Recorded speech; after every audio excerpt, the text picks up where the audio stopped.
Hey guys, tonight we begin with Europe's darkest royal secret for centuries. The price of pure blood was written on their faces, in their broken bodies, and in their suffering. So, before you get comfortable, take a moment to like the video and subscribe, but only if you genuinely enjoy what I do here, and let me know in the comments where you are tuning in from and what time it is for you. It is always fascinating to see who is joining us from around the world. Now, dim the lights, maybe turn on a fan for that soft background hum, and let's ease into tonight's journey together. Imagine you are standing in the Hall of Mirrors at Versailles in 1700, surrounded by portraits of European royalty. You notice something strange. Many of these faces share peculiar features: protruding lower jaws, unusually large tongues, eyes set too far apart. You might think it is just artistic style, but you'd be wrong. What you are seeing is the physical manifestation of centuries of inbreeding, and the reality is far more disturbing than any portrait could reveal. According to Dr. Roman Villas from the University of Santiago de Compostela, whose 2019 genetic study examined the Habsburg dynasty, the level of inbreeding in European royal families reached coefficients that would be illegal in most modern societies. The numbers are staggering. By the time Charles II of Spain was born in 1661, his inbreeding coefficient was 0.254, higher than if his parents had been full siblings. Think about that for a moment. His genetic diversity was worse than if his mother and father had shared the same parents. But let's start at the beginning, with a simple idea that seemed so logical at the time. You are a medieval king, and you want to keep your kingdom's power, wealth, and bloodline pure. Who do you marry? Another royal, of course. Your cousin, perhaps, or your niece. After all, you can't marry a commoner. That would dilute the divine blood that flows through your veins. This is what you've been taught since birth. Your blood is special, blessed by God, different from the peasants who work your fields. Professor Francisco Ceballos from the University of Witwatersrand explains that this ideology of pure blood wasn't just snobbery, it was considered a religious and political necessity. Royal families genuinely believed their blood carried divine right to rule, and mixing it with common blood would be both sacrilege and political suicide. So generation after generation, they married their relatives. First cousins married first cousins. Uncles married nieces. The family tree didn't branch. It wrapped around itself like a snake eating its own tail. Now, let's meet the most famous victim of this ideology, Charles II of Spain, known to history as El Hechizado, the Bewitched. Born on the 6th of November, 1661, you arrive into the world already broken by the genetic mistakes of your ancestors. Your father, Philip IV, married his own niece, Mariana of Austria, but that is just the beginning of your genetic nightmare. When geneticists traced your family tree in 2009, they discovered something horrifying. You have fewer unique ancestors than you should, where you should have 32 great-great-great-grandparents. You have only 10 unique individuals. Some of your ancestors appear multiple times in your family tree, contributing their genes again and again. Dr. Gonzalo Alvarez, whose team conducted the genetic analysis of Charles II, found that his inbreeding coefficient exceeded that of children born to parent, child, or sibling relationships. The physical consequences were catastrophic. Your tongue is so large you can barely speak. Your lower jaw protrudes so far forward that you cannot chew food properly. Servants must mash your meals into paste. You don't walk until age 8. You don't speak intelligibly until age 10. Contemporary accounts describe you as short, lame, epileptic, senile, and completely bald before 35. But here is what really breaks your heart when you understand Charles's life. He wasn't stupid. Letters and accounts suggest he was aware of his own condition, aware that people whispered about him, aware that his own body had betrayed him before birth. Imagine living your entire life as a king with absolute power, but trapped in a body that won't obey simple commands. You struggle to eat, to walk, to speak, and you know why. You know that the same pure blood your ancestors prized so highly is the poison that is killing you. According to Ambassador Alexander Stanhope's first-hand account from 1690, Charles II's appearance was so shocking that visitors struggled to maintain composure. His lower jaw protruded so severely that his upper and lower teeth never met. Saliva constantly dripped from his mouth because he couldn't close it properly. His tongue was so swollen that his speech was almost unintelligible. One physician described him as having a head full of water. He suffered constant seizures. His legs were so weak he could barely stand, let alone walk with the dignity expected of a king. The medical reality of Charles's condition goes deeper than just physical deformity. Professor Sebeloz's analysis revealed that Charles likely suffered from combined pituitary hormone deficiency and distal renal tubular acidosis, both conditions caused by recessive genes that only manifest when inherited from both parents. These are rare genetic disorders. The odds of inheriting both by chance are astronomically low, but when your parents share so much DNA that they're essentially genetic siblings, those odds increase exponentially. Now, let's travel back further in time to understand how this tragedy began. The Habsburg jaw, that distinctive protruding lower jaw that became the dynasty's trademark, can be traced back to the 15th century. You are standing in the court of Frederick III, Holy Roman Emperor, in 1440. You notice his jaw protrudes slightly. It is not severe, just a family feature. His son, Maximilian I, inherits this trait. It is a bit more pronounced in him, but still not alarming. But here is where the mathematical nightmare of genetics begins. Dr. Villas's study examined 66 portraits of 15 members of the Habsburg dynasty, measuring the degree of mandibular prognathism.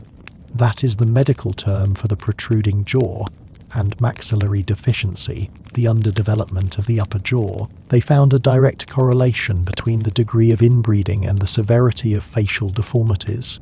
Each generation that married within the family intensified these features. It is like a genetic echo chamber, with harmful traits bouncing back stronger each time. According to the study published in the Annals of Human Biology, the Habsburg jaw was caused by a recessive gene. Think about what this means. If you carry one copy of this gene, you might have a slightly prominent jaw distinctive, but not disabling. But if you inherit the gene from both parents, the effect multiplies. Your jaw doesn't just protrude a little more, it can become severely deformed, affecting your ability to eat, speak, and breathe. Let me show you exactly how this worked across generations. Maximilian I, born 1459, had a slightly protruding jaw. He married Mary of Burgundy. They were second cousins. Their grandson, Charles V, born 1500, had a more pronounced jaw. You can see it clearly in his portraits, the lower jaw jutting forward, the difficulty in closing his mouth.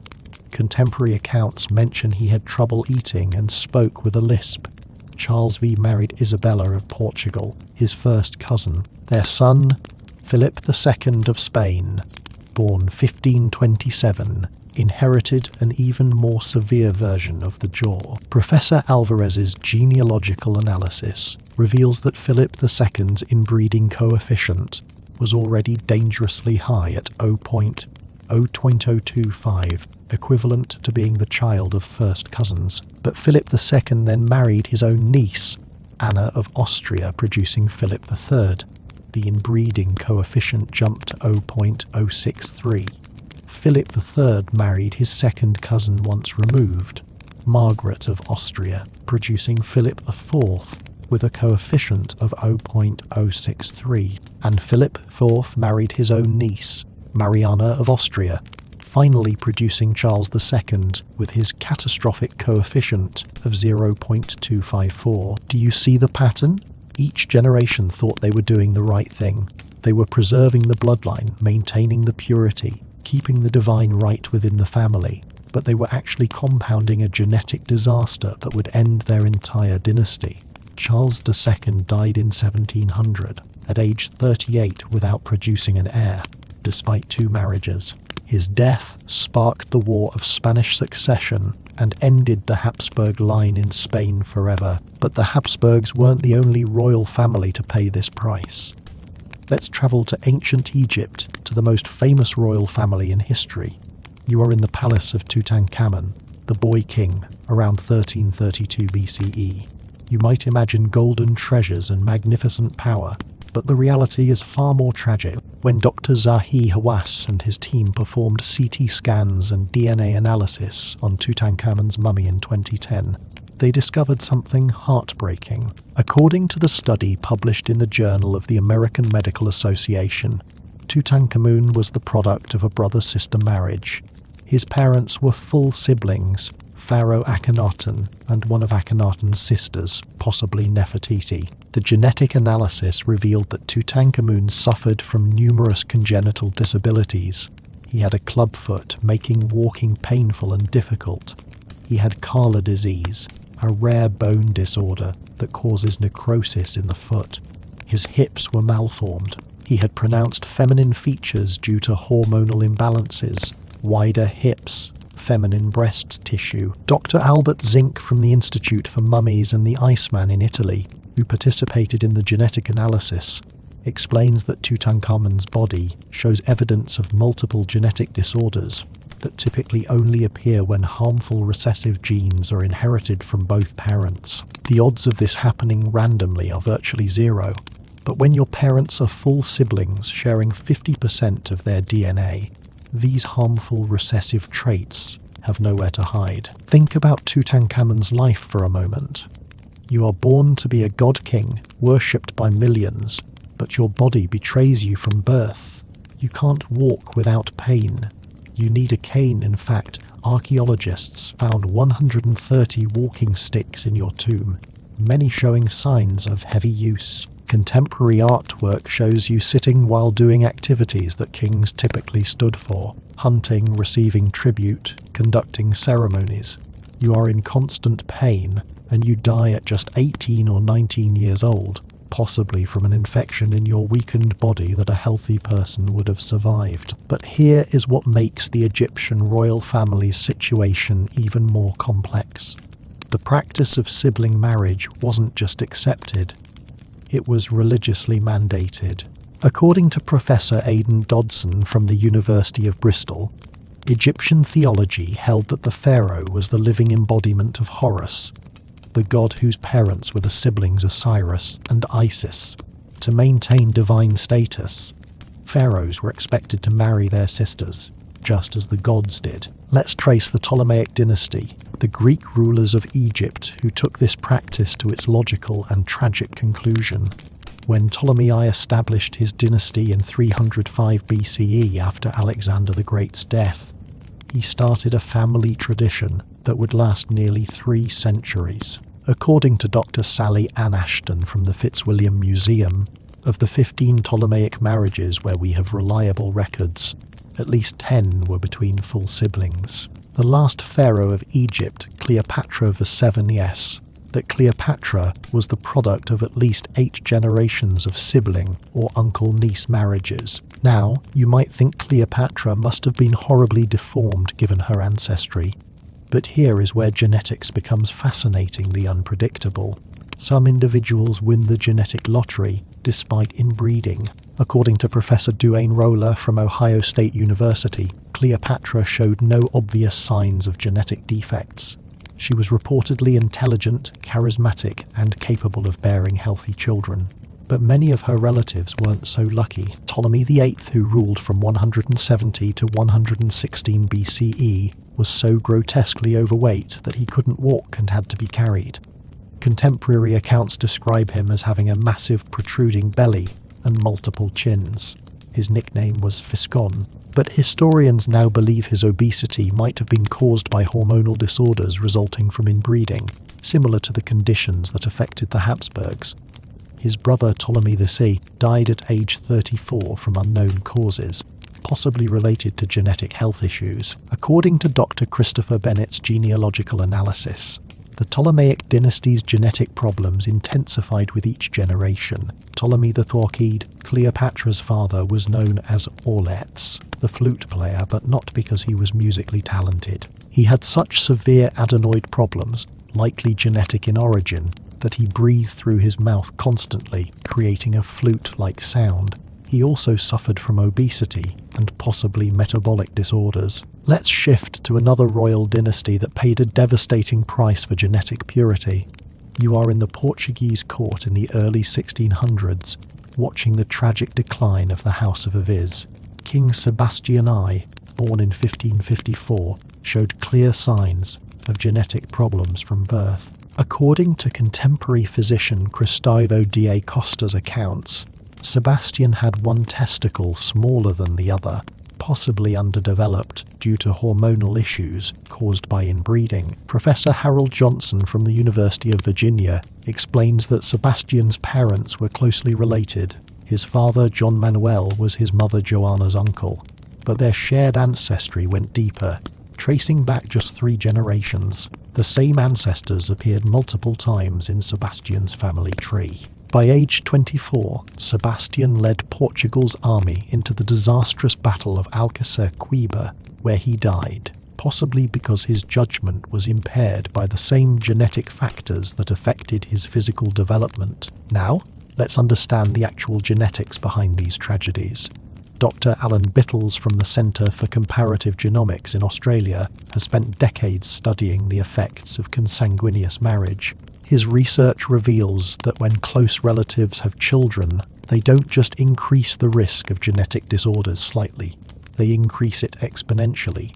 Here is why. Every human carries several recessive genes for genetic disorders. In normal reproduction between unrelated people, the odds of both parents carrying the same harmful recessive gene are relatively low. But when you marry your first cousin, you share approximately 12.5% of your DNA. When you marry your niece or nephew, you share about 25%. When you marry your sibling, you share 50%. According to Dr. Bittles' data published in the Journal of Genetic Counseling, children of first cousin marriages have approximately double the risk of birth defects and genetic disorders compared to children of unrelated parents. Children of uncle-niece or aunt-nephew marriages have roughly triple the risk. Children of sibling marriages have quadruple or higher risk. Think about what this means across multiple generations.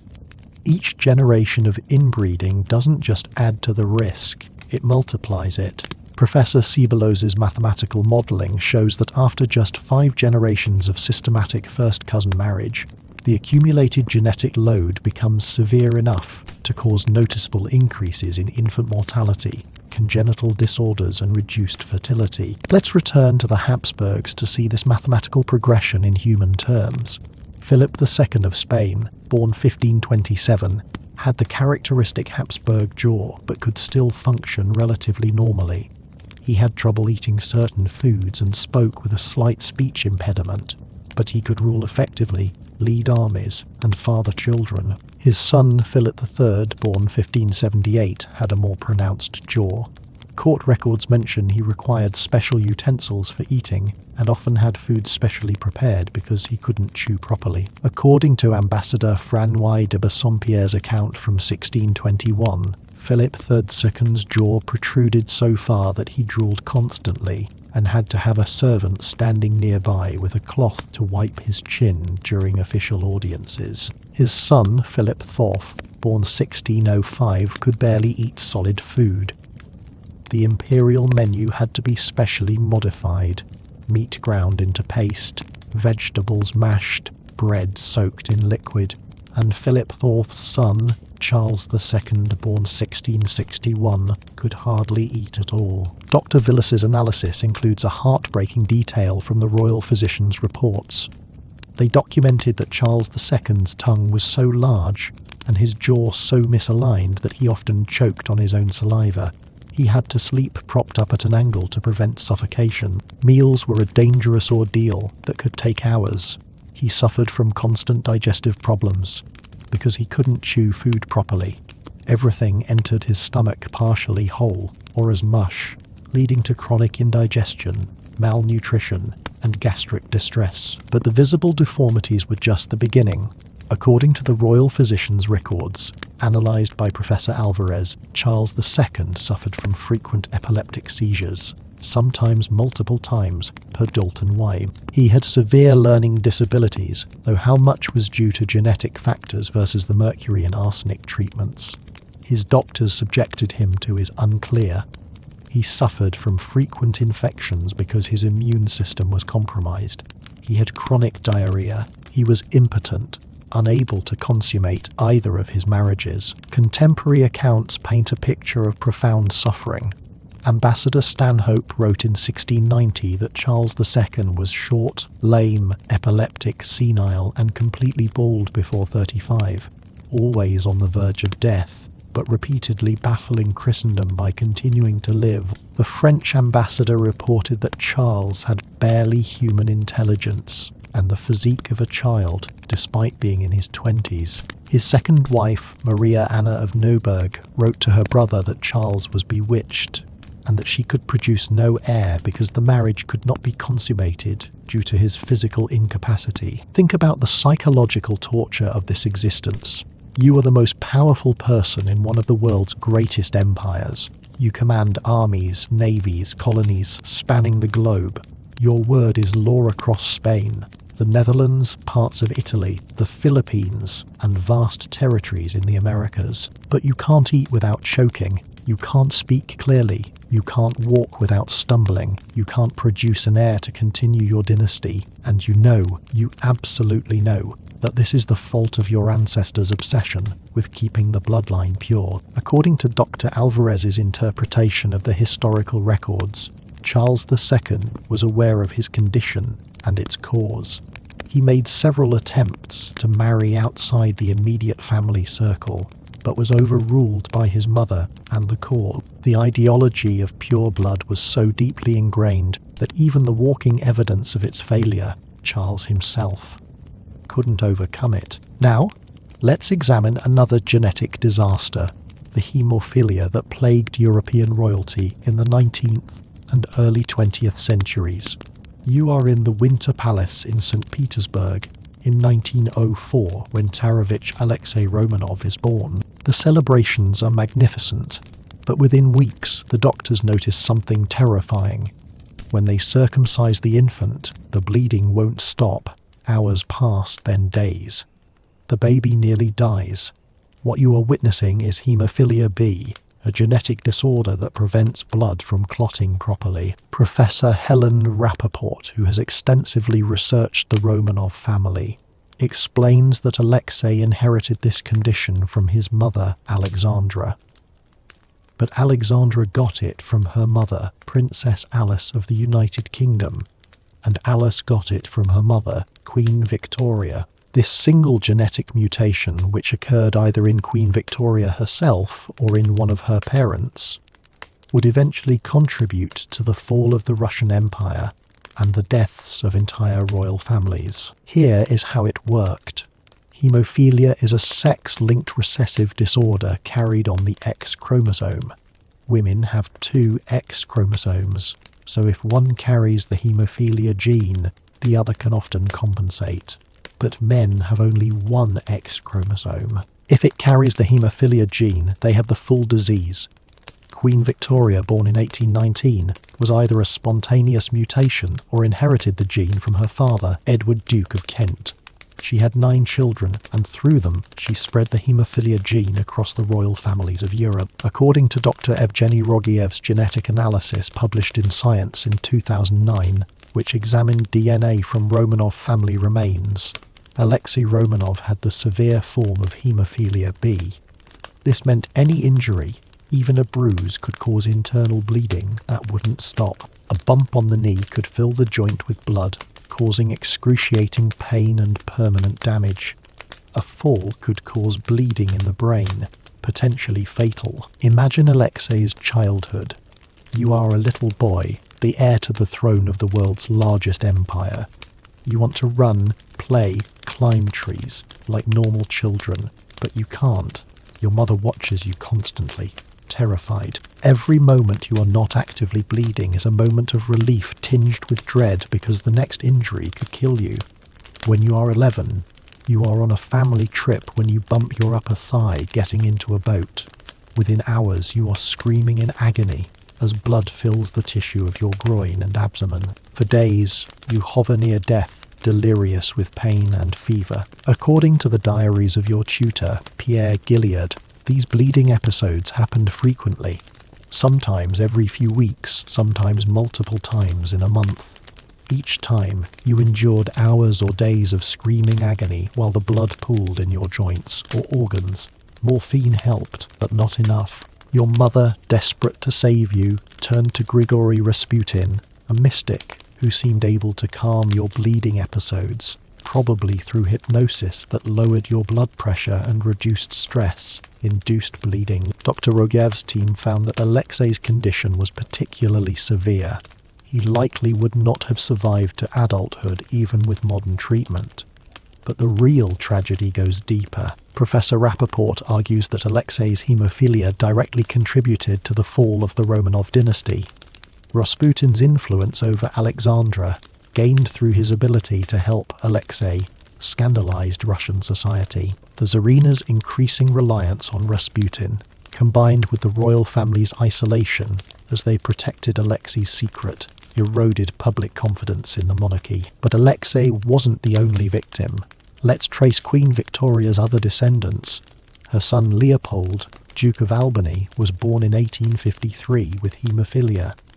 According to medical records, he suffered frequent bleeding episodes throughout his childhood. At age 30, he slipped on a staircase, hit his head, and died from a brain hemorrhage the next day. His daughter, Alice, inherited the carrier gene and passed it to her son Rupert, who bled to death at age 20 after a car accident in 1928. Queen Victoria's daughter Alice, Grand Duchess of Hesse, passed the gene to her daughters. According to Dr. William Potts's genealogical research, one of Alice's sons, Friedrich, bled to death at age 3 after falling from a window. Another daughter, Alex of Hesse, became Alexandra Feodorovna, Empress of Russia, and passed the gene to Alexei. Yet another daughter, Irene, married Prince Henry of Prussia and had 2 sons with haemophilia. Waldemar died at age 56 from bleeding complications. Heinrich died at age 4. From bleeding after a fall. Queen Victoria's daughter Beatrice passed the gene to Spanish royalty. Her daughter, Victoria Eugenie, married King Alfonso XIII of Spain. According to Professor John Ridd H.L. from the University of Sussex, Victoria Eugenie's sons Alfonso and Gonzalo both had severe haemophilia. Alfonso renounced his succession rights to marry a commoner, possibly seeing it as an escape from the genetic burden. Gonzalo died at age 20 in a car accident. The crash wasn't severe, but he bled to death before reaching the hospital. Think about the mathematics of this genetic spread. From one mutation in Queen Victoria, haemophilia passed through her to at least 10 male descendants who suffered from the disease, and at least 7 female descendants who were carriers. And those are just the documented cases in major royal families. According to Dr. Potts's calculations, if you trace all of Queen Victoria's descendants through 7 generations, the haemophilia gene potentially affected dozens of individuals across Europe. Now, let's examine the psychological impact of these genetic tragedies. Dr. Susan Holm, a clinical psychologist who has studied historical royal families, argues that the knowledge of genetic disorders created profound psychological trauma across generations. Imagine you are a Habsburg princess in the 1600s. You look at your father's protruding jaw, your uncle's speech impediment, your cousin's inability to walk properly. You know you will be married to a relative. You know your children will likely inherit or intensify these conditions, and there is nothing you can do about it. According to letters analysed by Professor Holm, many royal women expressed deep anxiety about their future children's health. Mariana of Austria, mother of Charles II, wrote to her cousin before her marriage to Philip IV expressing grave concerns about the health of future children, given the family's history. After Charles II was born with severe disabilities, She reportedly suffered from chronic depression and religious mania, convinced she was being punished by God. Let's meet Maria Anna of Neuburg, Charles II's wife. You marry the King of Spain at age 25, expecting to become mother to future monarchs. Instead, you find yourself married to a man who can barely function. According to your letters to your father, analysed by Dr. Sylvia Mitchell, you write that Charles is like a ghost, already dead, bewitched. You desperately try to conceive an heir, but Charles is impotent. Court physicians examine you and confirm you are capable of bearing children. The problem is with the king. For 10 years you endure this marriage. You watch your husband decline further. He can barely walk now, dragging himself around the palace. His seizures worsen. His mental capacity deteriorates. According to ambassador accounts, by 1698, Charles believes he is bewitched and demands an exorcism. Priests perform rituals over him while he writhes and screams. You watch this spectacle, knowing the truth. There is no demon possessing your husband. His problems are written in his blood, passed down from generations of marriages just like yours. The psychological impact extended to the children who survived, according to Dr. Isabel Aguirre's research on Habsburg family documents. Several Habsburg children showed signs of what we would now recognize as depression and anxiety disorders. Ferdinand II, Holy Roman Emperor from 1619 to 1637, suffered from severe religious scrupulosity, an anxiety disorder focused on religious fears. He would spend hours praying, convinced he was unworthy, potentially reflecting awareness of his family's genetic problems as divine punishment. Let's turn to a different kind of genetic tragedy, one that affected intelligence rather than physical appearance. The Portuguese House of Aviz provides a clear example. Cardinal King Henry, who ruled from 1578 to 1580, was the product of several generations of cousin marriage. According to contemporary accounts compiled by Professor Johnson, Henry showed clear signs of intellectual disability. He had trouble understanding complex political situations, was easily manipulated by advisors, and made consistently poor decisions that ultimately led to Portugal's annexation by Spain. But here is what makes Henry's situation particularly tragic. According to Papal Ambassador Giulio Rixi's reports, Henry was aware of his intellectual limitations and deeply ashamed of them. He became a cardinal partly because church service seemed easier than kingship. When he unexpectedly became king at age 66 after Sebastian I's death, he was terrified. Letters show him begging the Pope for dispensation to marry and produce an heir, despite being elderly and in holy orders, because he knew Portugal needed better leadership than he could provide. Now, let's examine how royal families tried to hide or mitigate these genetic problems. According to Dr. Leonor Ferro from the New University of Lisbon, Portuguese royal portraitists in the 16th and 17th centuries received specific instructions to minimize the appearance of genetic deformities. Protruding jaws should be angled away from the viewer. Weak chins should be strengthened. Asymmetrical features should be balanced. The Spanish Habsburgs took this even further. Dr. Villas's study compared written descriptions of Habsburg rulers with their official portraits and found systematic beautification. Charles II's portraits show him with a relatively normal jaw, perhaps slightly prominent, but contemporary written descriptions and the portrait analysis reveal his jaw actually protruded several centimeters beyond normal. Artists essentially lied with paint, creating an official image that contradicted reality. According to Professor Mitchell, the Habsburg court also developed elaborate protocols to hide Charles II's disabilities. He would be propped up on a specially designed throne that helped him sit upright without collapsing. During official audiences, he rarely spoke. Court officials would answer for him. When he had to appear in public, the route was carefully planned to minimize walking distance, with rest stops hidden behind curtains where he could sit and recover. Think about the resources devoted to this charade.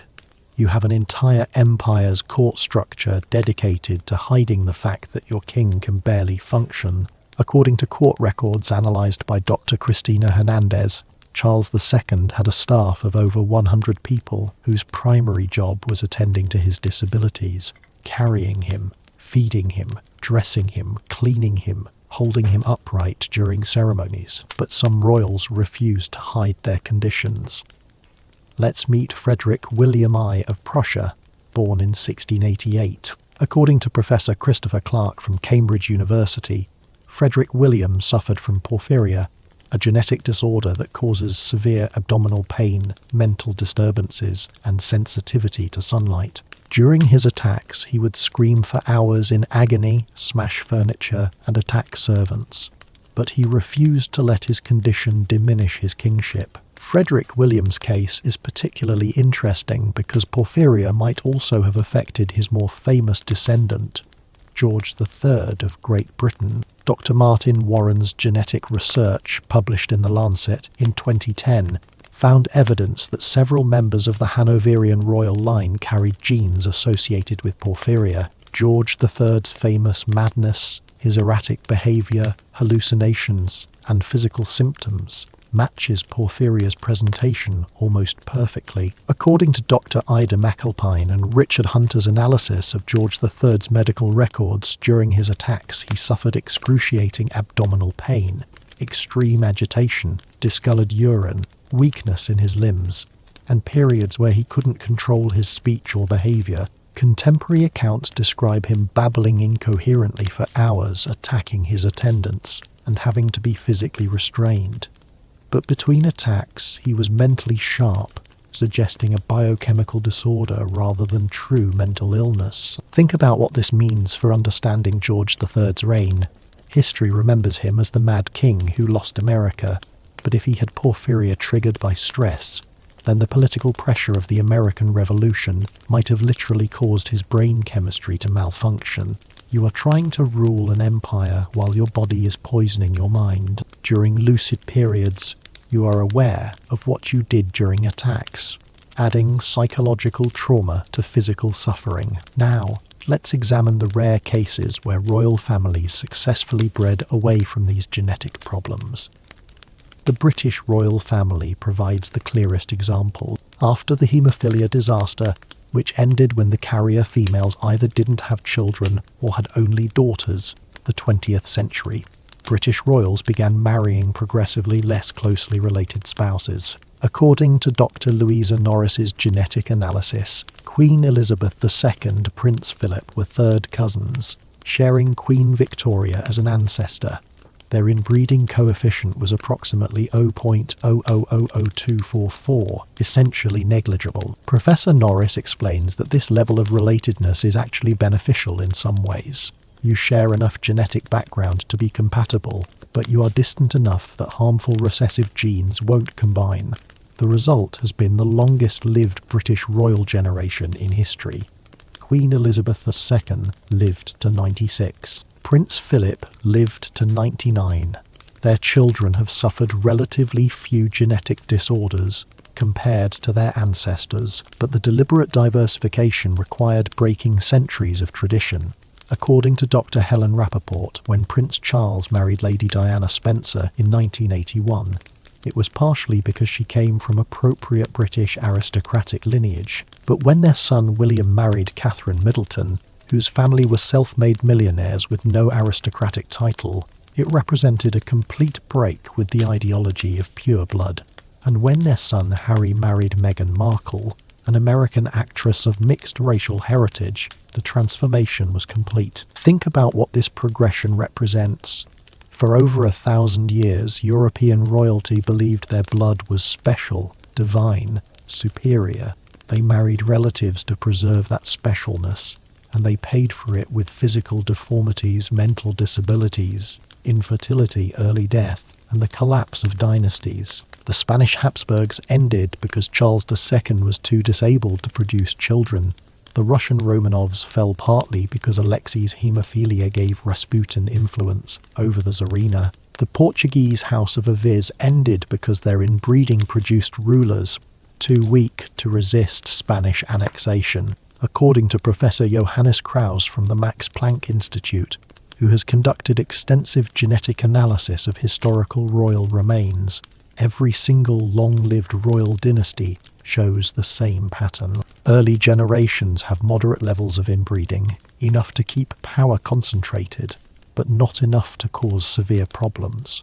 Middle generations intensify inbreeding as the ideology of pure blood strengthens. Later generations show catastrophic genetic problems, declining fertility and eventual extinction, or forced intermarriage with other families to survive. Let's look at one final example that shows the full arc of this tragedy. The House of Wittelsbach ruled Bavaria for over 700 years. According to Dr. Alexander Schubert's genealogical research, they maintained relatively moderate levels of inbreeding until the 16th century, when they adopted the Habsburg model of close cousin marriage. By the 19th century, the consequences were severe. Meet Otto of Bavaria, born in 1848. You are the younger brother of King Ludwig II, and you are mentally ill from birth. According to medical records analysed by Dr. Schubert, you suffer from severe mental disabilities that progressively worsen. By age 25, you are having violent psychotic episodes. By age 30, you are completely unable to function and spend the rest of your life confined to Fürstenried Palace. When Ludwig II is deposed in 1886 for his own mental instability, you technically become king, but you never rule. Your uncle Luitpold serves as regent while you live in isolation, unaware you are even a king. Dr. Heinz Hiffner's psychiatric analysis of the Wittelsbach family history, published in the European Archives of Psychiatry and Clinical Neuroscience, found evidence of schizophrenia, like disorders in multiple family members across generations. This wasn't just inbreeding's effect, it was a dominant genetic disorder being passed down, but inbreeding made it worse by concentrating other harmful genes alongside it. Otto died in 1916 after spending 30 years as a king who didn't know he was a king, locked in a palace, lost in his own mind. Think about the attendants who cared for Otto. According to palace records, he required 24-hour supervision because he was violent, unpredictable, and had no awareness of his surroundings. He didn't recognize family members. He couldn't dress or feed himself. He would scream for hours. This man had inherited one of Europe's great kingdoms, but he couldn't inherit a functional mind. Now, let's understand what modern genetics reveals about why inbreeding causes these disasters. Dr. Adam Rutherford, a geneticist and science writer, explains that every human carries approximately 1 to 2 lethal recessive mutations, genes that, if inherited in 2 copies, would cause severe disability or death. We also carry dozens of mildly harmful mutations. In normal reproduction, the odds of both parents carrying the same lethal mutation are very low, but when close relatives reproduce, those odds skyrocket. According to research published in Nature by Dr. Laurent Excoffier's team, inbreeding also reduces something called heterozygosity, genetic diversity at the individual level. This has multiple effects. Your immune system works less effectively because it has fewer genetic tools to recognize and fight pathogens. Your metabolism may function less efficiently. Your developmental processes have fewer backup systems when something goes wrong. Professor Armand Leroy from Imperial College London uses a powerful analogy. Think of your genome as a complex machine with thousands of parts. In normal inheritance, you get 1 copy of each part from your mother and 1 from your father.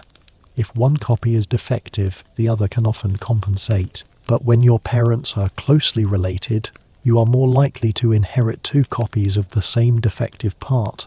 And when that happens across multiple parts simultaneously, the whole machine starts to break down. This is exactly what happened to Charles II. Dr. Alvarez's analysis identified multiple genetic systems simultaneously failing. His pituitary gland didn't develop properly, causing growth and hormone problems. His immune system was compromised, making him vulnerable to infections. His jaw and palate didn't form correctly, causing feeding difficulties. His reproductive system was malformed, causing infertility. His brain development was affected. causing cognitive and neurological problems. No single gene caused all this. It was the accumulated weight of dozens of harmful recessive genes inherited from both parents, because those parents were too closely related. According to Professor Francisco Ceballos' mathematical modelling, Charles II's genome had so many regions where he inherited identical DNA from both parents that his effective genetic diversity was reduced by about 25%. Imagine having a quarter less genetic toolkit to work with than a normal person. Every biological system in your body is compromised from the start. Now, let's examine one of the most disturbing aspects of this history.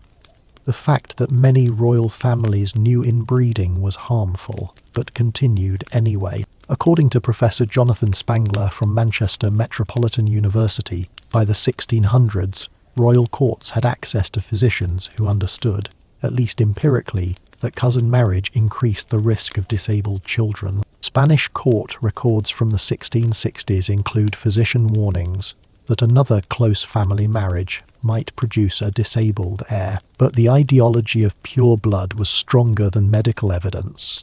According to letters analysed by Professor Mitchell, when Spanish court physicians warned that marrying Charles II to another close relative might further compromise the succession, they were told that God would provide if the bloodline remained pure. The idea that common blood might actually strengthen the line was literally heretical. It contradicted the divine order that placed royalty above ordinary humans. Think about the religious dimension of this tragedy.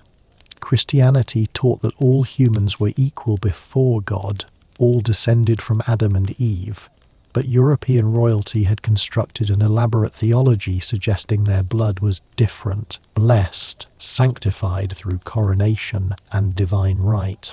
According to Professor Gabriel Haug-Moritz from the University of Graz, this created an irreconcilable conflict. If all humans were equal, then marrying commoners should be acceptable. But if royalty was truly different, then only marriages within the sacred bloodline were permissible. The Catholic Church added another layer of complication. Canon law prohibited marriage between close relatives, but it also granted dispensations, allowing exactly such marriages for political reasons. According to Dr. Salim Faraji's research on papal dispensations, the Vatican granted thousands of dispensations, allowing first-cousin marriages among European royalty, often with full knowledge of the genetic risks involved. The Church created the rules against incest, then routinely set them aside for political expediency. Let's meet one woman who challenged this system and paid dearly for it. Maria Theresa of Austria, Holy Roman Empress from 1740 to 1780, understood the genetic dangers of close intermarriage. According to Professor Barbara Stolberg, Reilinger's biography, Maria Theresa had 16 children, and she made deliberate efforts to marry them to more distant relatives rather than immediate cousins. She faced enormous resistance from advisors, who saw this as diluting the Habsburg bloodline, but Maria Theresa persisted. According to her letters, she wrote that she had seen too many damaged children in royal families, and believed fresh blood would strengthen rather than weaken her line. She married her daughter, Maria Antonia, better known as Marie Antoinette, to Louis VI of France, a more distant relative than traditional Habsburg matches. She married her son, Leopold, to Maria Luisa of Spain, a cousin, but a more distant one than Habsburg tradition dictated. The result, according to Dr. Charles Walton's demographic analysis, Maria Theresa's children and grandchildren showed markedly better health outcomes than previous generations of Habsburgs.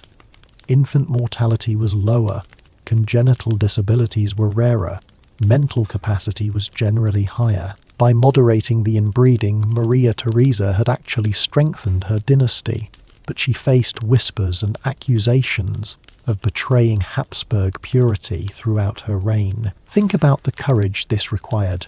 You are a woman in the 18th century, surrounded by male advisors who insist they know best. They have centuries of tradition backing their belief in pure bloodlines. You have only your observations and your maternal instinct that something is terribly wrong, but you persist because you've seen the alternative children born broken. suffering their entire lives, unable to fulfill their royal duties. Now, let's look at how this history echoes in modern genetics and medicine. Dr. Alan Bittles's research on consanguinity has profound implications for communities around the world where cousin marriage is still common. According to his data, approximately 10% of global marriages are between second cousins or closer. In some populations, that number exceeds 50%. These communities face the same genetic risks that destroyed European dynasties. Professor Bittles is careful to note that a single generation of first cousin marriage doesn't necessarily cause disasters.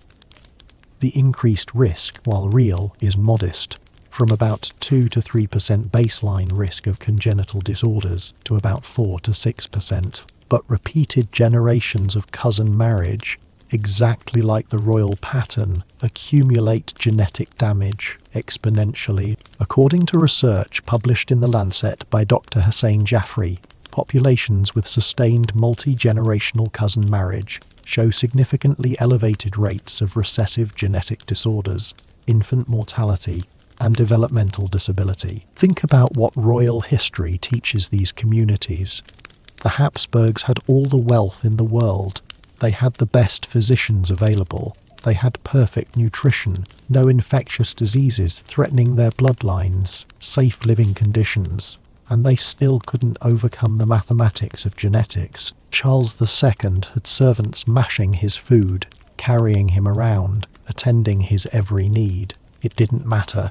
His genes determined his fate before he was born. According to Dr. Francis Flinter, a clinical geneticist at Guy's Hospital in London, modern genetic counselling can now identify many recessive disorders before birth. Communities practicing consanguineous marriage can use genetic screening to identify carrier couples who shouldn't have children together, or to use reproductive technologies to select embryos without harmful double recessive genes. This is precisely what royal families lacked, the knowledge of what genes they were carrying and how to avoid combining harmful ones. Let's examine one final modern parallel that might surprise you. According to Dr. Spencer Wells, a population geneticist, the genetic diversity within European royal families by 1700 was actually lower than the genetic diversity within many small isolated populations that we now consider endangered. Charles II's genome showed levels of inbreeding comparable to endangered species that conservation biologists worry about. In animal populations, when inbreeding reaches Charles II's level, extinction becomes virtually inevitable without intervention. Professor Carles Loiesa Fox from the Institute of Evolutionary Biology in Barcelona has studied the genetics of extinct human populations, like Neanderthals. According to his research, Neanderthals showed high levels of inbreeding in their final generations before extinction, potentially contributing to their disappearance. The parallels to European royalty are striking. Small populations, cultural prohibitions against outside marriage, accumulating genetic problems, declining fertility, and eventual extinction or absorption into larger populations. Think about that comparison. The Spanish Habsburgs, one of history's most powerful dynasties, became so genetically damaged that they faced the same risks as Neanderthals going extinct or endangered species in the wild, all because of an ideology that their blood was too special to share with ordinary humans. Now, let's return to where we started, that gallery of portraits. You walk through understanding now what you are seeing. That is not artistic style creating those protruding jaws. That is mandibular prognathism caused by recessive genes, concentrated through generations of cousin marriage. Those pale, weak-looking children aren't just poorly painted. They're showing you real developmental disorders caused by genetic load. Those adults who died young weren't victims of mysterious illnesses. They were victims of genetics. According to Dr. Villas's portrait analysis, you can literally watch the Habsburg jaw worsen across generations of paintings. Early 1400s, barely noticeable. Late 1400s, a distinctive family trait. 1500s, clearly prominent. 1600s, severely protruding and interfering with function.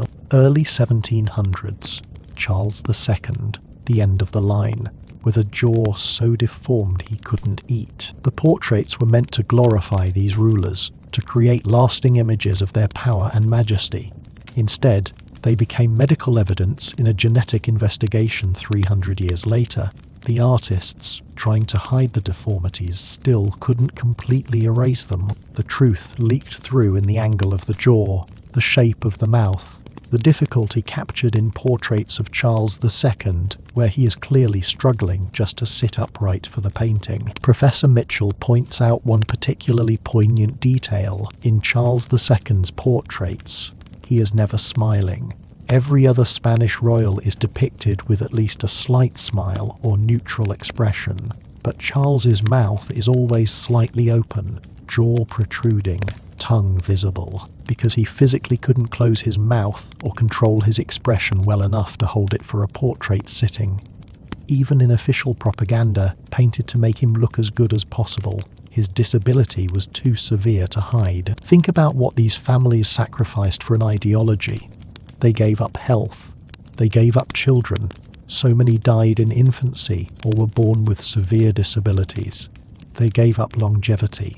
The Spanish Habsburg line ended in the male line multiple times and had to be restored through female inheritance. They gave up fertility. Charles II, Philip IV. Many others couldn't produce healthy heirs. They ultimately gave up their dynasties. And for what? According to Professor Spangler, the terrible irony is that the ideology of pure blood didn't actually preserve royal power. It destroyed it.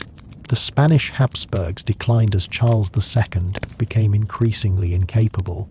The Portuguese of his line ended and Portugal lost independence. The Romanovs fell partly because of the weaknesses haemophilia created. Meanwhile, dynasties that allowed fresh blood, like the British Windsors, survived and even thrived. Dr. David Starkey, a British historian, argues that the genetic crisis of European royalty between 1500 to 1800 fundamentally changed the nature of monarchy. By 1900, almost every major royal family had been forced to either intermarry with less closely related partners or face extinction. The ones that survived were the ones that abandoned blood purity, the ones that clung to it, like the Spanish Habsburgs, disappeared. Now, let's think about what this history means for us today. You might think this is just historical curiosity. You are not royal. You are not marrying your cousin. This doesn't affect you. But Professor Leroy argues that the royal genetic tragedy teaches us profound lessons about genetics, heredity, and human diversity. First, it demonstrates that no bloodline is pure or special. The royals who believed their blood was divinely superior were proved catastrophically wrong. Their pure blood was actually genetic poison. According to population genetics research by Dr. Sarah Tishkoff from the University of Pennsylvania, all humans are remarkably similar genetically. We share 99.9% of our DNA. The 0.1% that differs is actually crucial for health because it provides genetic diversity. What royalty called purity, science calls dangerous homozygosity. Second, it shows that genetic diversity is strength, not weakness. The Habsburg obsession with excluding common blood wasn't protecting anything valuable, it was concentrating genetic problems. According to Dr. Svante Pääbo's research on human evolution, published in Science, human genetic diversity has been crucial to our survival as a species. Populations that mix genes survived better than populations that isolated themselves. Think about the irony. The peasants that Charles II ruled over, the common people his family considered genetically inferior, were actually genetically healthier because they married outside their immediate families. A Spanish farmer's child, born to parents from different villages, had better genetic health prospects than the King of Spain. The pure blood ideology had inverted reality. The people at the bottom of the social pyramid were genetically stronger than the people at the top. According to Professor Richard Dawkins' analysis in The Ancestor's Tale, This is a perfect example of how cultural evolution can work directly against biological evolution. Biologically, humans evolved to avoid inbreeding. We have psychological mechanisms that create sexual aversion to people we grew up with, but culture created the ideology of pure blood, which overrode these natural mechanisms and forced people into genetically harmful marriages. Let's think about the children of these marriages. According to Dr. Susan Holmes' psychological analysis, many royal children must have experienced profound confusion and suffering. You grow up being told you are special, superior, divinely blessed, but your body doesn't work properly. You can't do things peasant children do easily. You are in pain. You are different, but not in the superior way you've been taught. Contemporary accounts analysed by Professor Holm include heartbreaking details. Young Habsburg children asking why they couldn't eat normally. Haemophiliac princes crying with pain and fear during bleeding episodes, while being told they needed to be brave like future kings. Princess Charlotte of Prussia, Queen Victoria's granddaughter and a haemophilia carrier, writing in her diary about her dread of having sons who might inherit the curse. According to the letters of Princess Alice of the United Kingdom, whose son Friedrich died from haemophilia at age 3, the psychological trauma of watching your child bleed to death was devastating. She wrote her mother, Queen Victoria, that she felt she had murdered her own son by passing him the defective gene. She suffered severe depression for the rest of her life. Other royal mothers expressed similar guilt, trapped in a system where duty required them to have children even knowing the genetic risks. Think about this guilt across generations. You are a Habsburg princess carrying the Jaw genes. You know your children will inherit them. You've seen your brothers and cousins suffer, but marriage and children aren't optional. They're your duty. You have no choice but to pass on genes you know are harmful. The ideology of pure blood doesn't just harm the people born with genetic disorders. It traumatizes the parents who must knowingly pass them on. According to Dr. Julia Boyd's research on Queen Victoria's family, Victoria herself was devastated when she realized she had passed haemophilia to her children and grandchildren. She wrote that she would have chosen not to have children if she had known, but by the time the pattern became clear, she had already had 9 children and multiple grandchildren were affected. The genetic damage was already spreading through European royalty. Unstoppable. Now, let's examine how this history has shaped modern attitudes toward royalty and aristocracy. Professor David Carradine from Princeton University argues that the genetic disasters of European royalty contributed significantly to declining respect for aristocratic privilege. By the early 1900s, educated people understood genetics well enough to recognize that royal bloodlines weren't superior. They were damaged. According to Dr. Carradine's analysis, this knowledge undermined the mystique that had protected monarchy for centuries. If royal blood wasn't special, then why should royals have special privileges? The genetic evidence suggested that European royalty was actually genetically inferior to commoners in many ways. This made it intellectually much harder to defend absolute monarchy and aristocratic privilege. Think about the timing. The science of genetics emerged in the late 1800s and early 1900s. By the 1910s, educated Europeans understood Mendelian inheritance. By the 1920s, the connection between royal inbreeding and genetic disorders was widely discussed, and during this exact period, European monarchies fell like dominoes. Russia in 1917, Germany and Austria in 1918, and so on. The correlation isn't coincidental. Professor Roderick Phillips from Carleton University argues that the fall of European monarchies had many causes, but the delegitimization of aristocratic blood played a role. When Bolsheviks shot the Russian imperial family in 1918, they were killing not just political enemies but the symbol of blood-based hierarchy. The fact that the Tsarevich bled uncontrollably from a genetic disease inherited through that precious royal blood added bitter irony to the dynasty's end. Let's think about what modern royalty has learned from this history. According to Dr. Norris's analysis of contemporary European royal marriages, every major royal house now actively avoids close consanguineous marriage. The British royal family's marriage patterns since 1900 show consistent distancing, third cousins, fourth cousins, eventually people with no direct blood relationship at all. The Swedish royal family provides a clear example. According to Dr. Norris, when Crown Princess Victoria married her former personal trainer, Daniel Westling, in 2010, it represented the complete abandonment of pure blood ideology. Westling had no aristocratic ancestry at all. He was a commoner whose father owned a post office. The Swedish royal house explicitly chose genetic diversity over bloodline purity, and their children show no genetic disorders related to inbreeding. Think about what this means. Modern royalty has learned the lesson their ancestors paid so dearly to teach. Blood purity is myth. Genetic diversity is reality. The healthiest royal families are the ones that abandoned the ideology that nearly destroyed European royalty. But according to Professor Spangler, this creates a philosophical problem for modern monarchy. If royal blood isn't special, why have royalty at all? Modern European monarchies justify themselves through service, tradition, and political stability, not through claims of inherent superiority. They've become symbols rather than rulers. And that transformation was necessary precisely because the genetic evidence destroyed the foundation of blood-based hierarchy.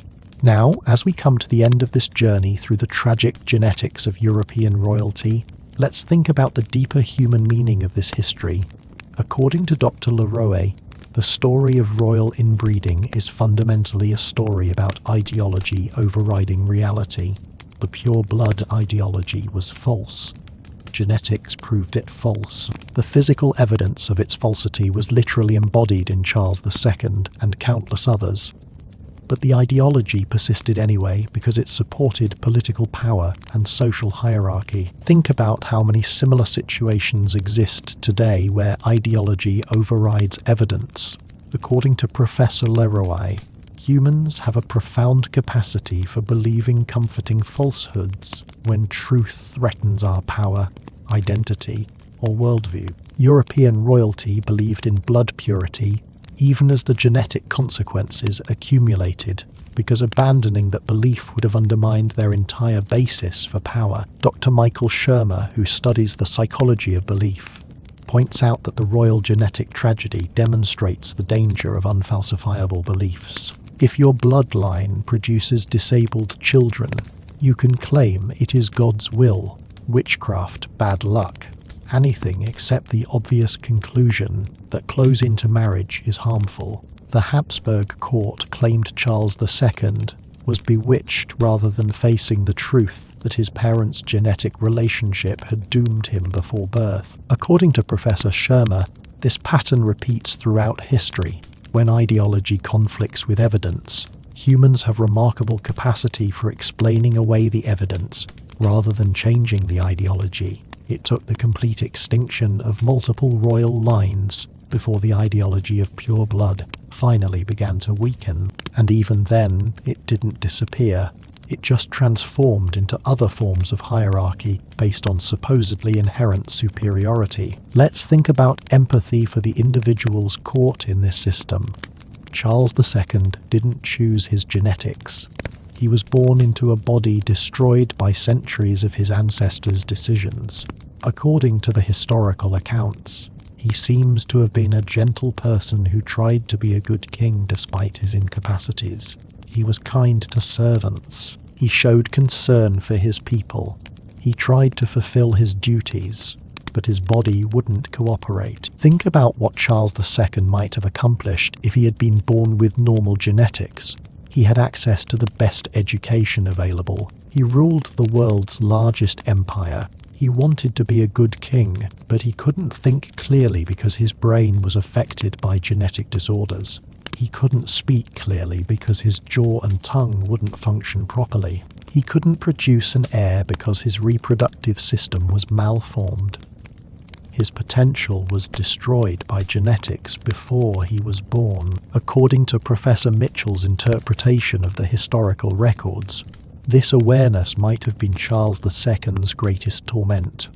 He wasn't so disabled that he was unaware of his condition. Letters and accounts suggest he understood he was failing in his duties, failing to produce an heir, failing to be the king Spain needed. He tried. He really tried, but his genetics had sentenced him to failure. The same tragedy repeats across all these stories. Tutankhamun, crippled by his parents' sibling marriage, dying at 18. Alexei Romanov, bleeding in agony from a genetic disease his mother couldn't help passing to him. Leopold, Duke of Albany, Queen Victoria's son, living his whole life in fear of the next injury that might cause fatal bleeding, finally dying at 30 from a slip on stairs. Princess Alice of Hesse, watching her son bleed to death at age 3 from the gene she had given him. According to Dr. Home, these weren't just medical tragedies, they were profound human tragedies. Real people with hopes, fears, dreams, and potential, damaged by an ideology they didn't create and couldn't escape. The children born with genetic disorders were victims, but so were their parents, forced by duty and ideology to continue patterns of marriage they often knew were harmful. Now, let's think about what we can learn from this history beyond genetics. Professor Spangler argues that the royal genetic tragedy teaches us about the danger of closed systems. When European royalty isolated themselves genetically, refusing to marry outside a tiny pool of relatives, they created a closed system that accumulated problems without relief. This pattern applies beyond genetics to organizations, ideologies, communities that refuse outside input and perspective. According to research by Dr. James Sorowecki on collective intelligence, diverse groups make better decisions than homogeneous groups, even when the homogeneous group has higher average expertise. The mixing of different perspectives, backgrounds, and approaches produces better outcomes than the refinement of a single pure approach. European royalty, isolating themselves genetically and often culturally, lost the benefits of diversity and paid the price. Think about modern applications of this principle. According to Dr. Catherine Phillips from Columbia Business School, companies with diverse leadership outperform companies with homogeneous leadership. Scientific research teams with diverse backgrounds produce more innovative results than teams where everyone has the same training. Even in creativity and art, mixing influences produces better results than pure devotion to a single tradition. The royal genetic tragedy demonstrates this principle in its most literal physical form. Genetic diversity produces healthier children. The mixing of different bloodlines strengthens offspring. Purity weakens, diversity strengthens. This isn't just a genetic principle, it is a broader truth about complex systems. Professor Laraye points out one final lesson, the humility that genetics should teach us. For centuries, European royalty believed they were inherently superior, chosen by God, blessed with special blood. Genetics proved them wrong in the most definitive way possible. Their superior blood was actually damaged. Their pride was unfounded. Their ideology was false. According to Dr. Leroy, this should remind us that claims of inherent superiority based on birth, bloodline, race, or ethnicity are scientifically baseless. Human genetic variation exists, but it doesn't support hierarchies of superiority. The genes that made Charles II's jaw protrude weren't inferior because he was royal. They were harmful genes that any human could carry. The genes for haemophilia didn't target royal families. They just became concentrated in royal families through inbreeding. Think about how this history challenges modern forms of genetic thinking. When people claim certain groups are genetically superior or inferior, the Habsburg jaw should remind us where that thinking leads. The people who most firmly believed in genetic superiority, European royalty, proved themselves wrong through their own bodies. Their belief in pure blood produced Charles II, unable to eat, walk, speak, or reproduce. That is where the ideology of blood purity leads. Now, as we drift toward the end of this long journey through royal genetic tragedy, think about the children, not just the famous ones like Charles II or Alexei, but all the children across centuries who were born into a system that valued bloodline over their health. According to demographic research by Dr. Robert Woods on European royal families, infant mortality in royal families was often higher than in the general population, the opposite of what you'd expect given their access to resources and medical care. Dr. Woods's data shows that between 1500 and 1800, approximately 25 to 30% of royal children died before age 5, compared to about 20 to 25% in the general population. Despite better nutrition, safer living conditions, and access to physicians, royal children died more frequently. Genetics, the accumulated burden of generations of inbreeding, killed them. Their pure blood was literally less healthy than common blood. Think about all those babies christened with grand names, invested with titles, celebrated as the future of dynasties, and then dying in infancy or early childhood because they inherited 2 copies of lethal recessive genes. According to historical records compiled by Dr. Woods, most of these deaths were attributed to fever, convulsions, failure to thrive, or other vague terms. But modern analysis suggests many were genetic disorders, metabolic conditions, immune deficiencies, developmental abnormalities caused by inbreeding. The children who survived often lived with suffering. Habsburg children with increasingly severe jaw deformities, struggling to eat. Hemophiliac princes living in constant fear of injury. Children with mental disabilities like Otto of Bavaria, lost in confusion. Children with porphyria like George III, experiencing agonizing attacks. Children with dozens of other genetic conditions that historical records didn't name but medical analysis now recognizes. According to Professor Home, we should remember these children not as historical curiosities, but as real human beings who suffered because of decisions made for them before they were born. They didn't choose to be born royal. They didn't choose their genetics. They were victims of an ideology that valued abstract concepts of blood purity over concrete reality of human suffering. So tonight, as you drift off to sleep, I want you to think about what this history teaches us. Think about the danger of ideology that overrides evidence. Think about the value of diversity over purity. Think about the suffering caused by systems that privilege abstract concepts over human welfare. Think about the children, all the children across centuries, who paid the price for their ancestors' beliefs. And think about how far we've come. Modern genetics gives us knowledge European royalty lacked. We can identify harmful genes. We can screen embryos. We can make informed choices. We understand that no bloodline is pure or special, that all humans share the vast majority of our genetic heritage, that diversity strengthens rather than weakens us. The tragedy of European royal families taught humanity these lessons the hard way, through centuries of suffering, through dynasties ending, through children born to suffer. We owe it to them to remember these lessons. We owe it to Charles II, who spent his entire life trapped in a body destroyed by his ancestors' ideology. We owe it to Alexei Romanov, who bled in agony from a disease his great-great-grandmother unknowingly passed down. We owe it to all the forgotten children who died in infancy, whose names we don't even know, victims of pure blood ideology. Their suffering wasn't meaningless if we learn from it. Their genetic tragedy becomes meaningful when it teaches us to value evidence over ideology, diversity over purity, human welfare over abstract principles. When it reminds us that all humans are fundamentally similar, that no bloodline is special, that we're all in this together. According to Dr. Adam Rutherford, one of the most important lessons of modern genetics is that human genetic variation doesn't support the hierarchies and divisions we've created. We're all cousins, descended from common ancestors, sharing the vast majority of our genes. The differences we see in appearance, in abilities are tiny variations on a shared human genome. European royalty tried to create and maintain a genetic hierarchy, claiming their blood was superior.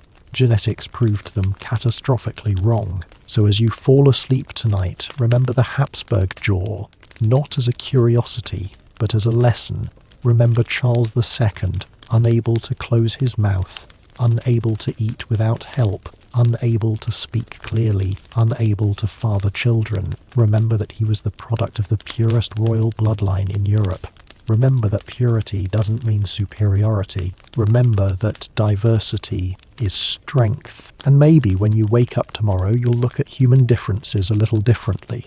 You'll see diversity not as something to fear or eliminate, but as the source of resilience, creativity, and health. You'll understand that mixing and blending and combining different backgrounds and perspectives and genes makes us stronger, not weaker. The royal families of Europe paid an enormous price to teach us these lessons. Let's honour their suffering by learning from it. Let's build a world that values what we share rather than fighting over minor differences. Let's remember that the most pure bloodlines in history produced some of the most suffering, while mixing and diversity produced health and strength. Thank you for joining me on this journey through one of history's most tragic and instructive stories. Thank you for thinking about these children, these families, these dynasties that rose and fell based on ideas about blood and purity that turned out to be completely wrong. Sweet dreams, and may you wake tomorrow with greater appreciation for the beautiful diversity of humanity, and greater skepticism toward anyone who claims their blood, their heritage, their group is inherently superior. We're all human. We all share this genetic heritage, and that is something truly worth celebrating. Good night. But before you drift off completely, let's explore a few more tragic stories that deserve to be remembered. These aren't the famous cases you'll find in every history book. These are the forgotten children, the overlooked victims, the royal lives that ended too soon or were lived in quiet suffering away from the historical spotlight. Let's travel to Denmark in the early 1800s and meet Princess Alexandra of Denmark, who would become Queen of the United Kingdom. According to Professor Anne Peterson from the University of Copenhagen, Alexandra carried genetic traits that would affect European royalty for generations. She was born in 1844, and while she appeared healthy, genetic analysis of her descendants suggests she carried recessive genes for otosclerosis, a progressive hearing loss disorder that affected several of her children and grandchildren. Think about Alexandra's experience. You marry into the British royal family at age 18, becoming Princess of Wales. You seem perfectly healthy, but as you age, your hearing progressively deteriorates.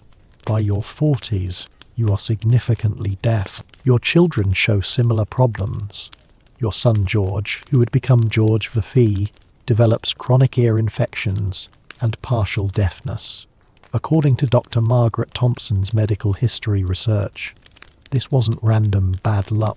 The intermarriage patterns in Alexandra's ancestry, combined with her marriage to her third cousin Prince Albert Edward, concentrated genes that might have remained harmless if she'd married outside the royal gene pool. According to Professor Peterson's genealogical analysis, Alexandra's Danish royal lineage included at least 4 generations of first-cousin marriages before her birth. Her parents were themselves related through multiple lines.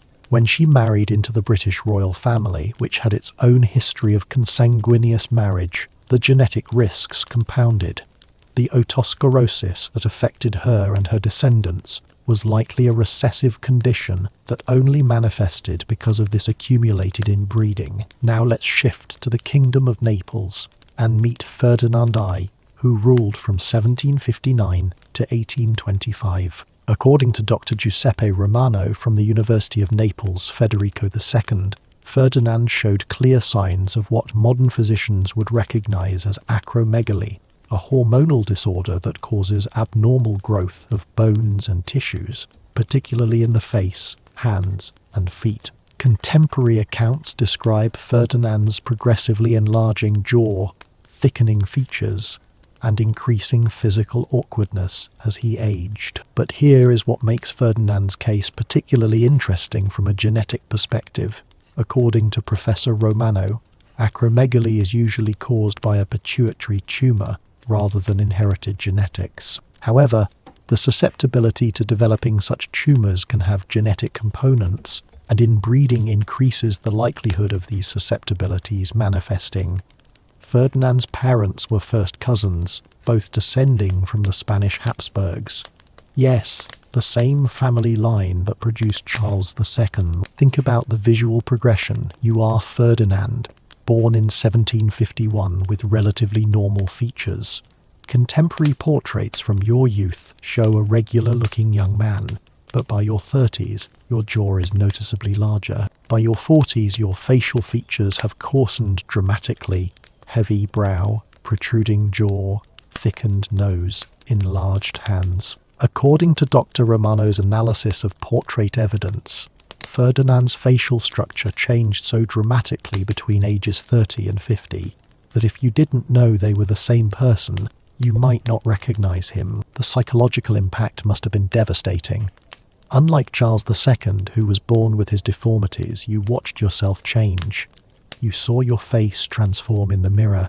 You felt your body growing awkward and clumsy. Your rings stopped fitting.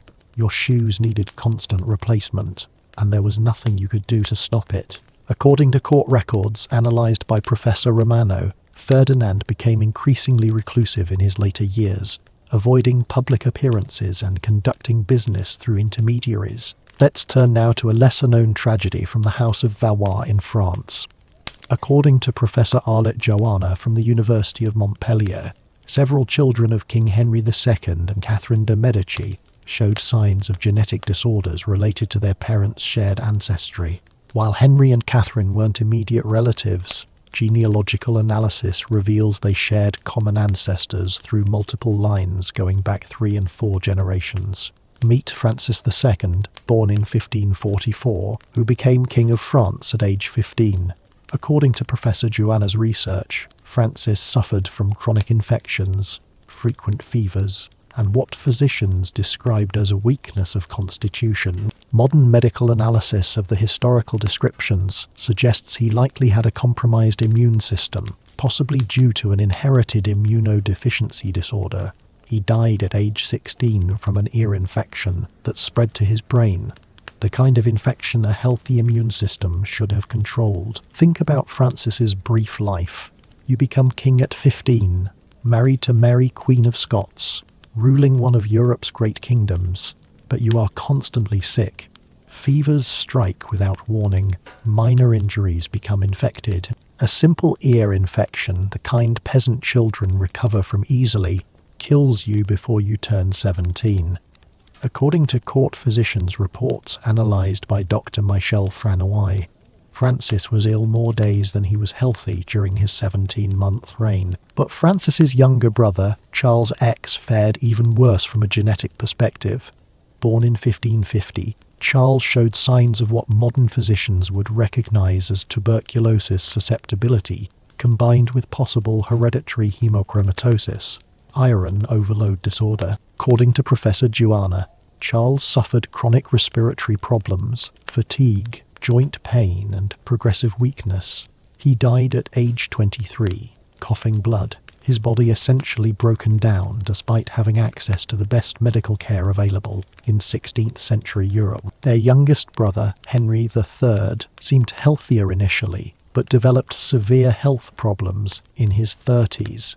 According to Dr. Nicolas Leroux's medical history research, Henry suffered from chronic headaches, digestive problems, and what court physicians called melancholia, likely depression related to awareness of his family's genetic problems. He became obsessed with religious rituals and death, possibly as a coping mechanism for watching his brothers die young and knowing he might face the same fate. Now let's examine a particularly tragic case from the House of Stuart in Scotland.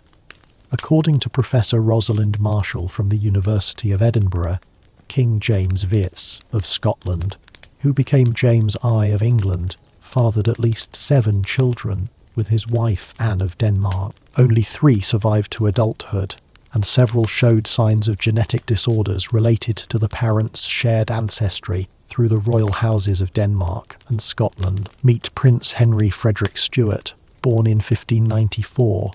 According to contemporary accounts compiled by Professor Marshall, Henry was the golden child, intelligent, athletic, handsome, everything a future king should be.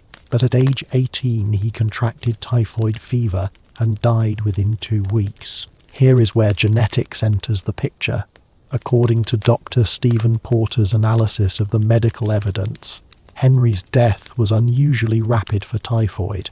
Modern understanding suggests he may have had an underlying genetic immune deficiency that made him unable to fight the infection effectively. Think about the heartbreak. You are James I, and you've watched multiple children die in infancy. Finally, you have a son who survives childhood, who thrives, who seems destined for greatness. And then at 18 he is dead from an infection that many people survive. According to letters analysed by Professor Marshall, James was devastated, convinced the death was punishment from God. He never fully recovered emotionally, and his grief may have contributed to his increasingly erratic behaviour in later years. But let's look at an even more tragic pattern in James's family. According to Professor Marshall's demographic analysis, of James's 7 children, 4 died before age 3. The infant mortality rate in his immediate family was approximately 57%, dramatically higher than even the elevated rates common in that era. 2 children died within days of birth. Another died at age 7 months. Another at 2 years. The surviving 3 all had health problems. Charles I had speech and mobility issues.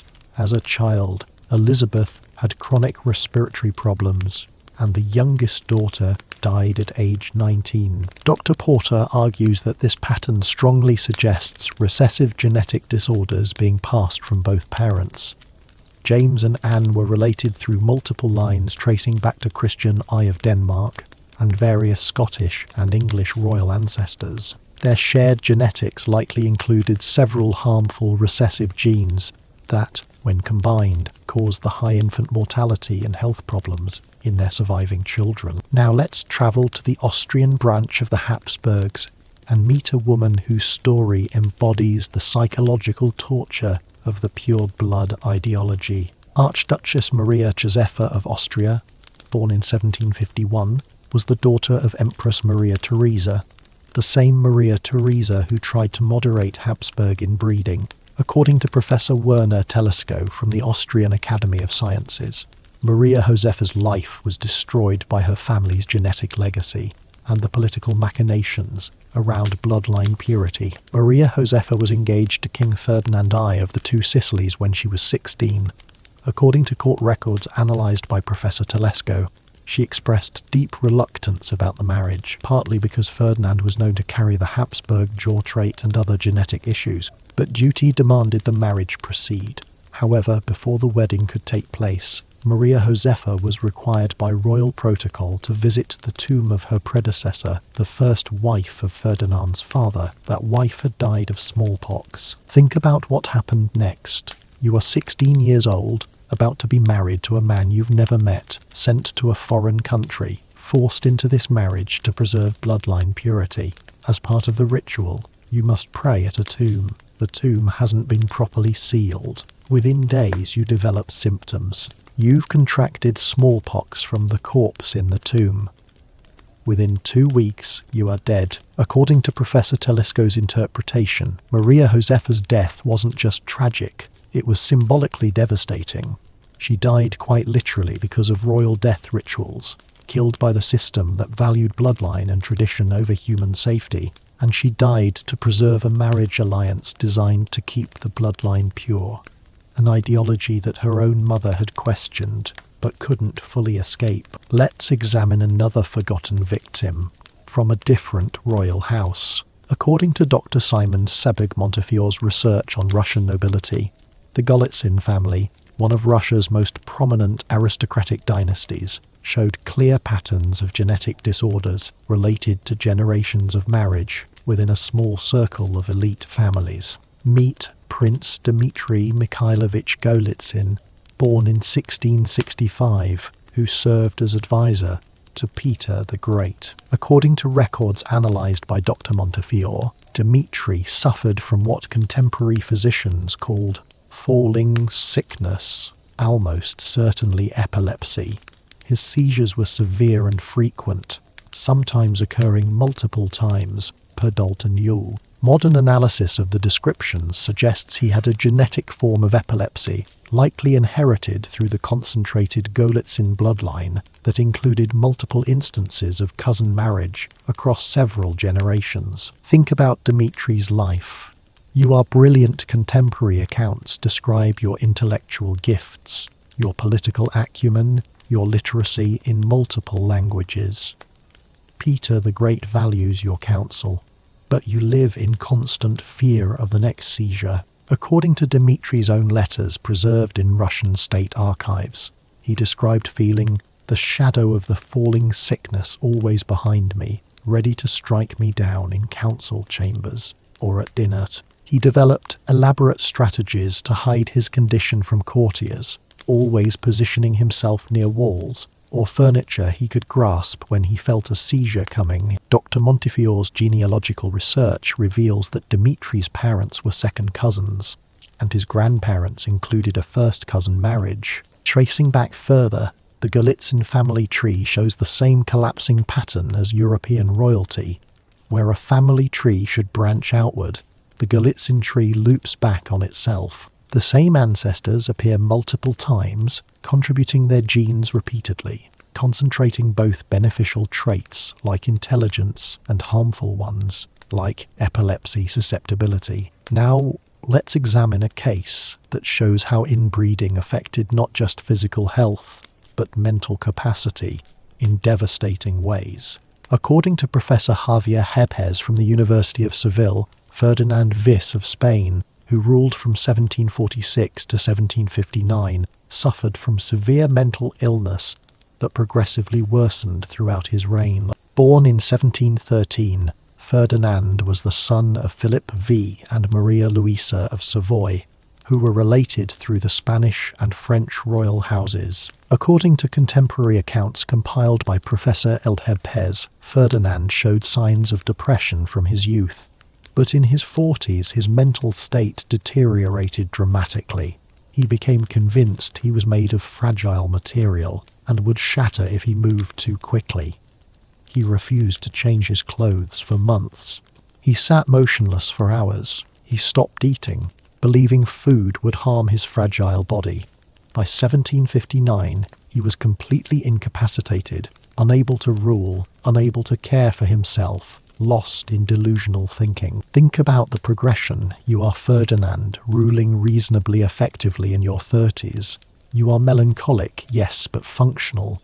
Then slowly, insidiously, your grasp on reality weakens. Thoughts that you know are irrational become impossible to dismiss. The conviction that you are made of glass becomes overwhelming. You watch yourself losing your mind, aware enough to know something is terribly wrong but unable to stop it.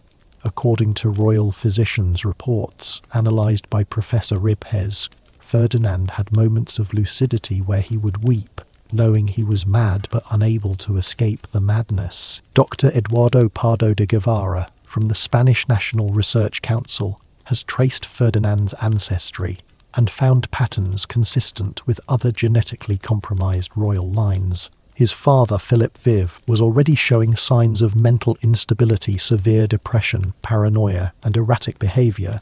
His grandfather was directly descended from the Spanish Habsburg line through the female side. The accumulation of harmful genes across generations likely contributed to Ferdinand's catastrophic mental breakdown. Let's turn to the Kingdom of Prussia and examine Frederick William II, who ruled from 1786 to 1797. According to Professor Christopher Clark's research, Frederick William suffered from severe obesity and related metabolic disorders that modern analysis suggests had genetic components related to his family's inbreeding patterns. Born in 1744, Frederick William's weight increased dramatically throughout his life, despite access to the best medical care and dietary advice available. According to court records analysed by Professor Clark, by his 40s, Frederick William weighed over 300 pounds, extraordinarily heavy for that era, and suffered from gout, breathing difficulties, leg ulcers, and chronic fatigue. Contemporary physicians noted that despite eating no more than other courtiers,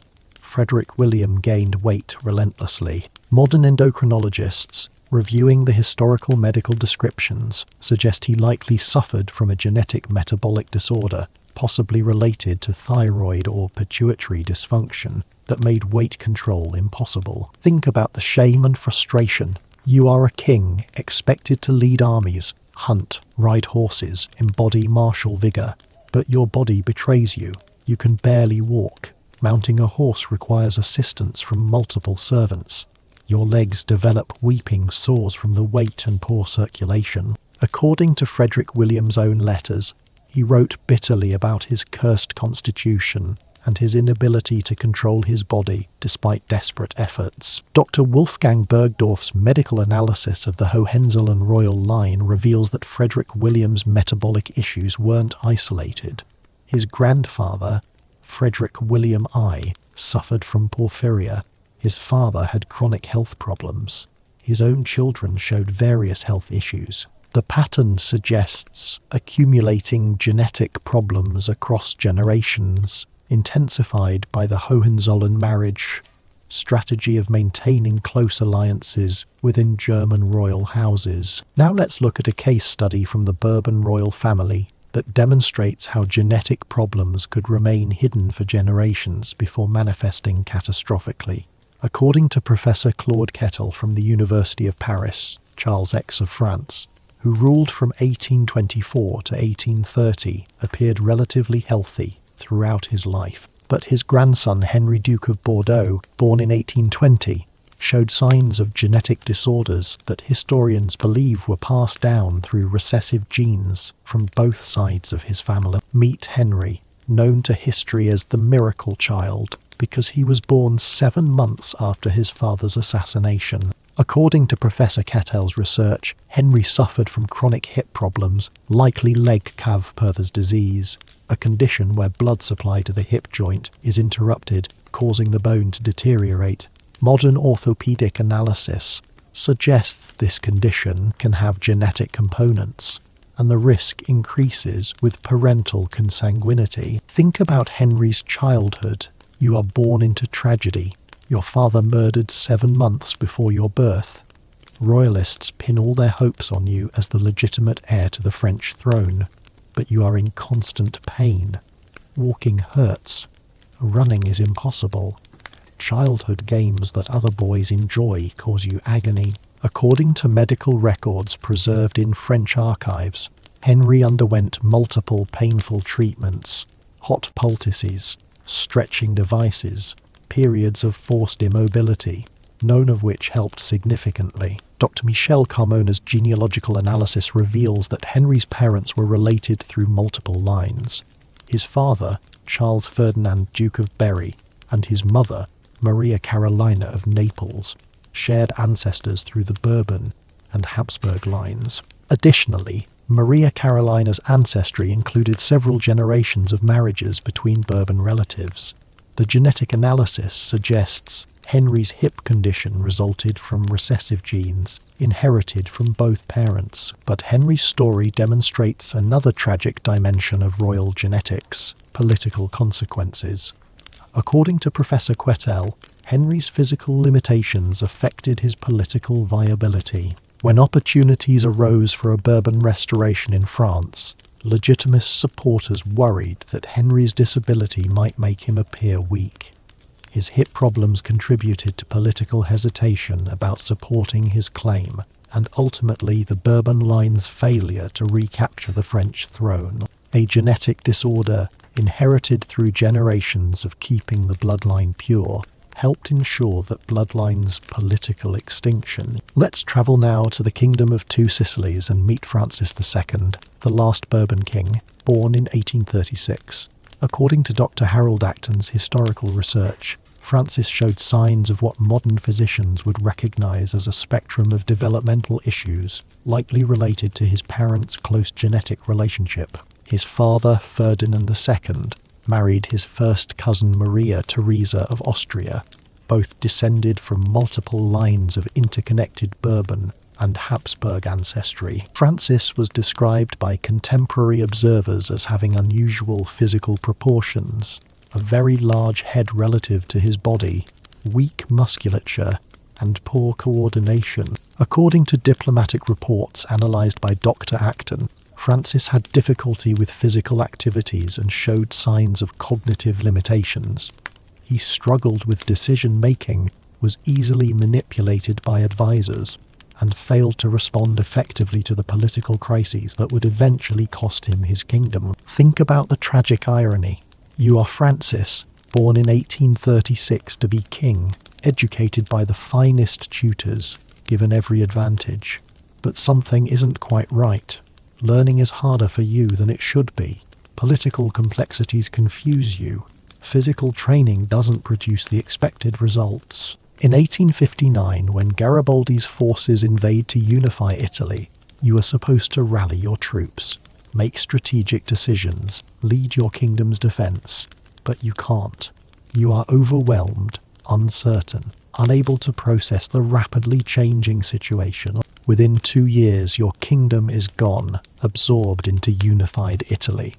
The last Bourbon king of Naples, rendered ineffective partly by the genetic legacy of his ancestors' marriage choices. According to Professor Dennis Mack Smith's analysis of the Italian unification period, Francis II's ineffectiveness was noted by both his supporters and opponents.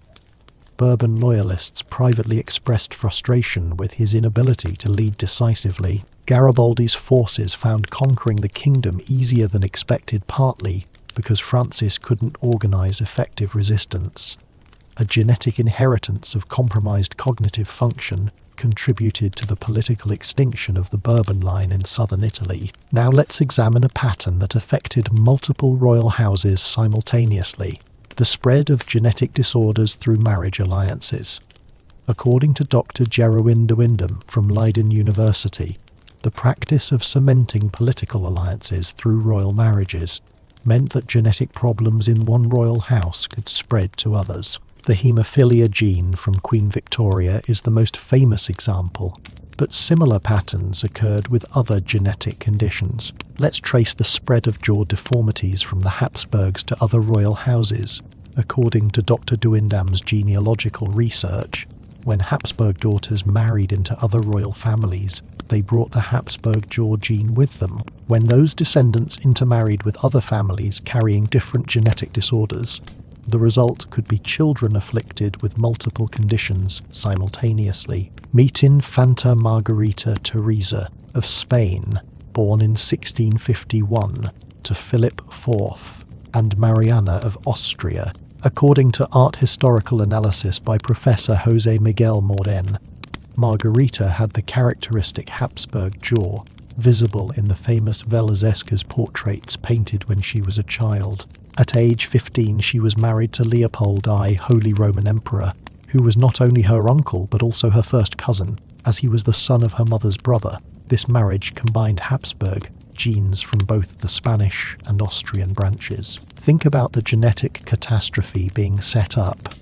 Margarita already carried genes for the Habsburg jaw from both her parents, who were uncle and niece. Leopold also carried those genes from the Austrian Habsburg line. According to Professor Moran's research, Margarita and Leopold's children faced overwhelming genetic odds. They had 4 children. One was stillborn, one died at age 7 months, one died at age 10. Only one survived to adulthood, but even she died at age 19. Dr. Franz Matscher's analysis of Habsburg family portraits reveals that the children who survived infancy showed increasingly severe deformities. Maria Antonia, who lived to age 10, had such a pronounced jaw that contemporary accounts mentioned difficulty feeding her. Ferdinand, who died at 7 months, was described as weak, malformed at birth.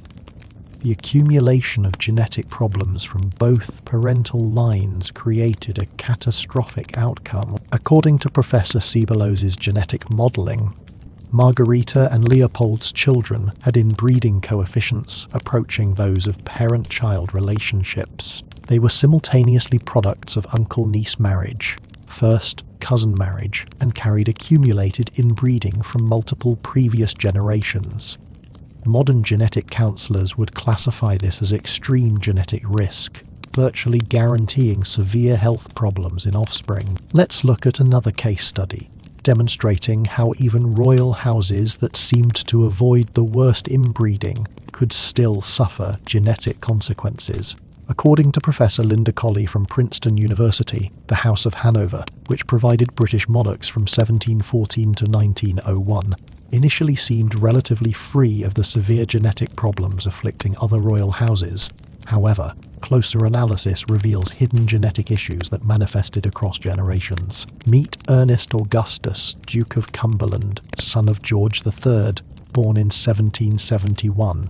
According to Professor Colley's research, Ernest had unusual physical features, described by contemporaries as frightening or disturbing in appearance. He lost an eye in a military incident, but even before that injury, diplomatic reports noted his unsettling appearance, asymmetrical features, unusual facial proportions, a forbidding expression even when attempting to smile. Modern analysis of portrait evidence by Dr. Marsha Poynton suggests Ernest may have had a mild form of mandibular prognathism, jaw protrusion, and possible facial asymmetry related to genetic factors. While not as severe as the Habsburg jaw, these features were notable enough that contemporary observers frequently commented on them. According to genealogical analysis, Ernest's parents, George III and Charlotte of Mecklenburg-Strelitz, were related through several ancestral lines, going back 4 and 5 generations. Think about Ernest's experience. You are born into the British royal family, seemingly destined for privilege and status, but people react to your appearance with discomfort. Children find you frightening. Political caricaturists exaggerate your features cruelly. You develop a reputation for harshness and severity, partly because your facial structure makes it difficult to appear warm or friendly even when you are trying. According to Ernest's own letters, analysed by Professor Colley, he was aware of how people perceived him and bitter about it. But Ernest's case is particularly interesting because his genetic legacy continued. When he became King of Hanover in 1837, he married his first cousin, Frederica of Mecklenburg-Strelitz.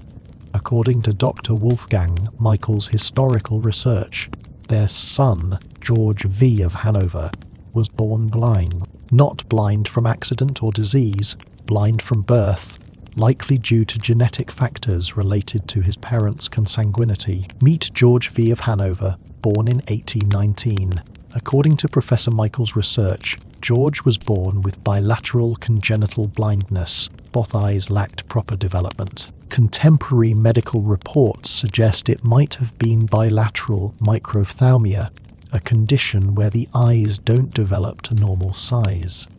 Modern understanding indicates this can result from recessive genetic mutations, more likely to manifest when parents are closely related. Think about what this meant for George. You are born to be a king, but you'll never see.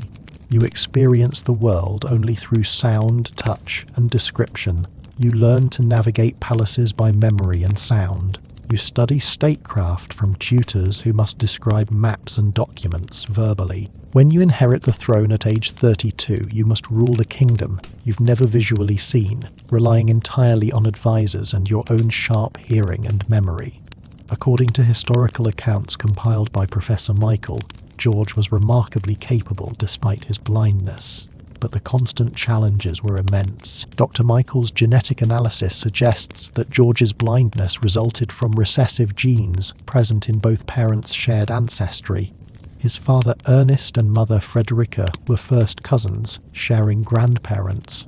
Both descended from multiple interconnected German royal lines. The family tree shows the characteristic pattern of collapsing diversity, with the same ancestors appearing multiple times.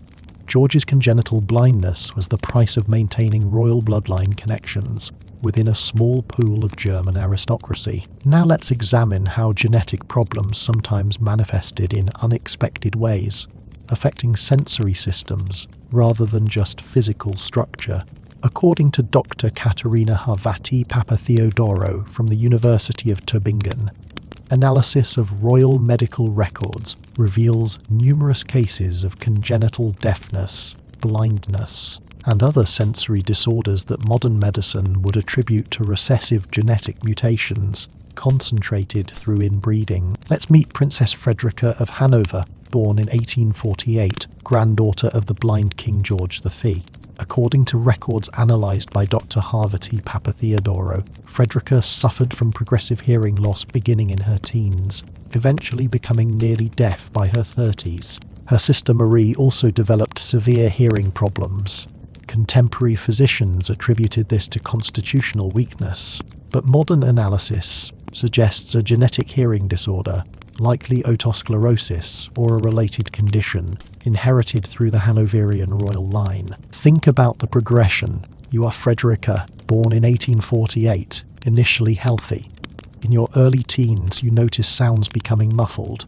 By 20, you need people to speak loudly and directly to you. By 30, you can barely hear conversation. Music, which you loved as a girl, becomes inaccessible. Social gatherings become exhausting. You strain to follow conversations, frequently misunderstand, gradually withdraw. According to Frederica's letters preserved in Hanoverian archives, she described her increasing deafness as walls of silence closing in, separating me from the world of the hearing. Dr. Harvati Papatheodoro's genealogical analysis reveals that Frederica's parents were second cousins, both descended from the interconnected web of Hanoverian, Prussian, and Mecklenburg royal lines. The hearing disorder that affected both Frederica and her sister suggests a recessive genetic mutation that both parents carried. With different genetic backgrounds, one carrying the mutation wouldn't have caused problems, but within the limited gene pool of German royalty, harmful recessive mutations had nowhere to hide. Let's turn now to examine how some royal families attempted to break the cycle of genetic problems. Sometimes successfully, sometimes not.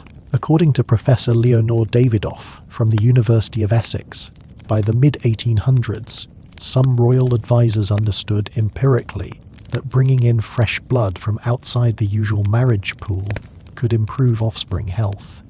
But implementing this knowledge clashed with deeply held beliefs about blood purity and status. Meet Archduchess Sophie of Bavaria, born in 1805, who married into the Austrian Habsburg line.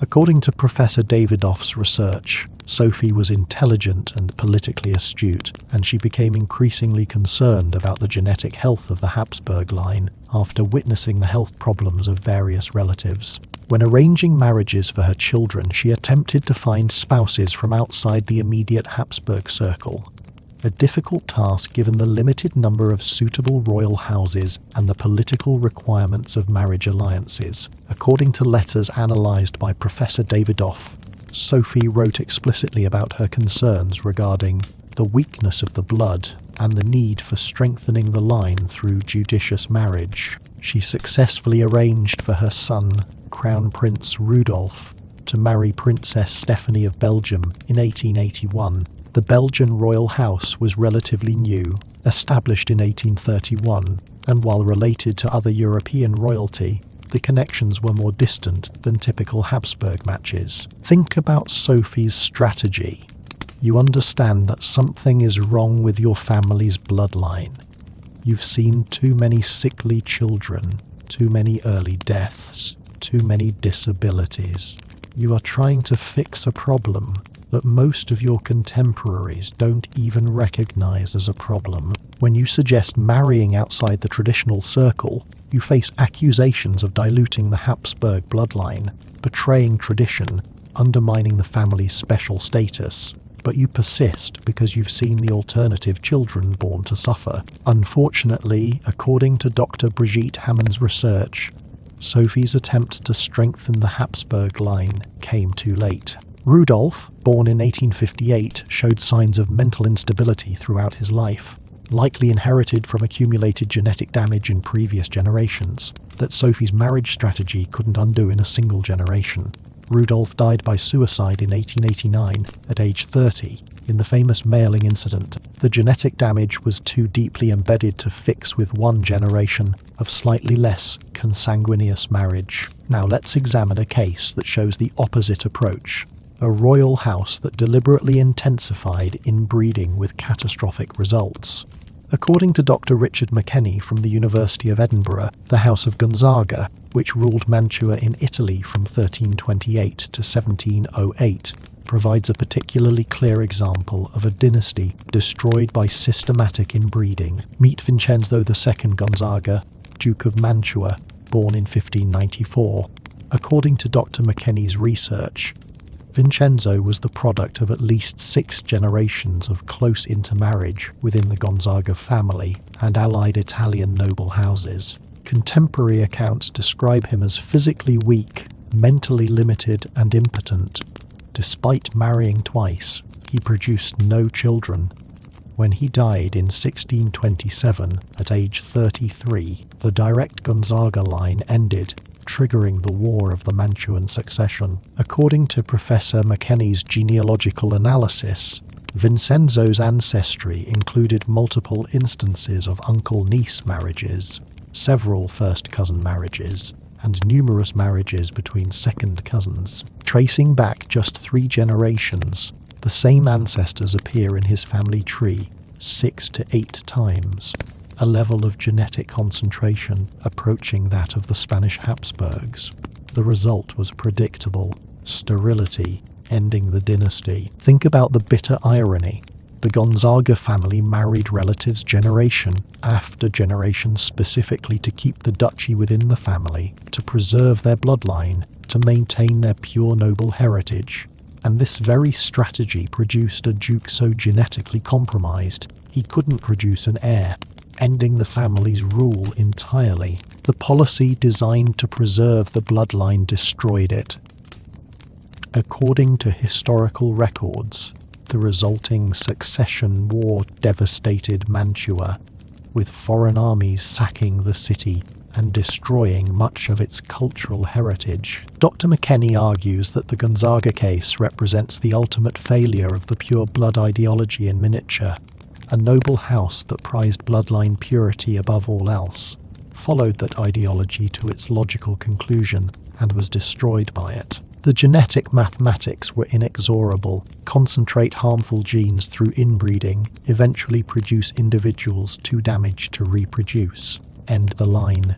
It happened to the Gonzagas in Mantua, to the Habsburgs in Spain, to numerous other royal and noble lines across Europe. Let's examine one more pattern that demonstrates the broader impact of royal inbreeding: the effect on overall population health when royal genetic problems spread to the broader aristocracy. According to Professor Francisca Hernandez-Carrion from the University of Valencia, in regions where noble families imitated royal marriage patterns, concentrating marriages within the local aristocracy, similar genetic problems appeared across the upper class. In 18th century Spain, according to Professor Hernandez-Carrion's research, aristocratic families closely connected to the royal court often married within a small circle of related noble houses, imitating the royal pattern. The result was increased rates of congenital disorders, mental disabilities, and fertility problems among the Spanish nobility as a class. Parish registers from aristocratic churches show elevated infant mortality and elevated rates of stillbirths compared to the general population,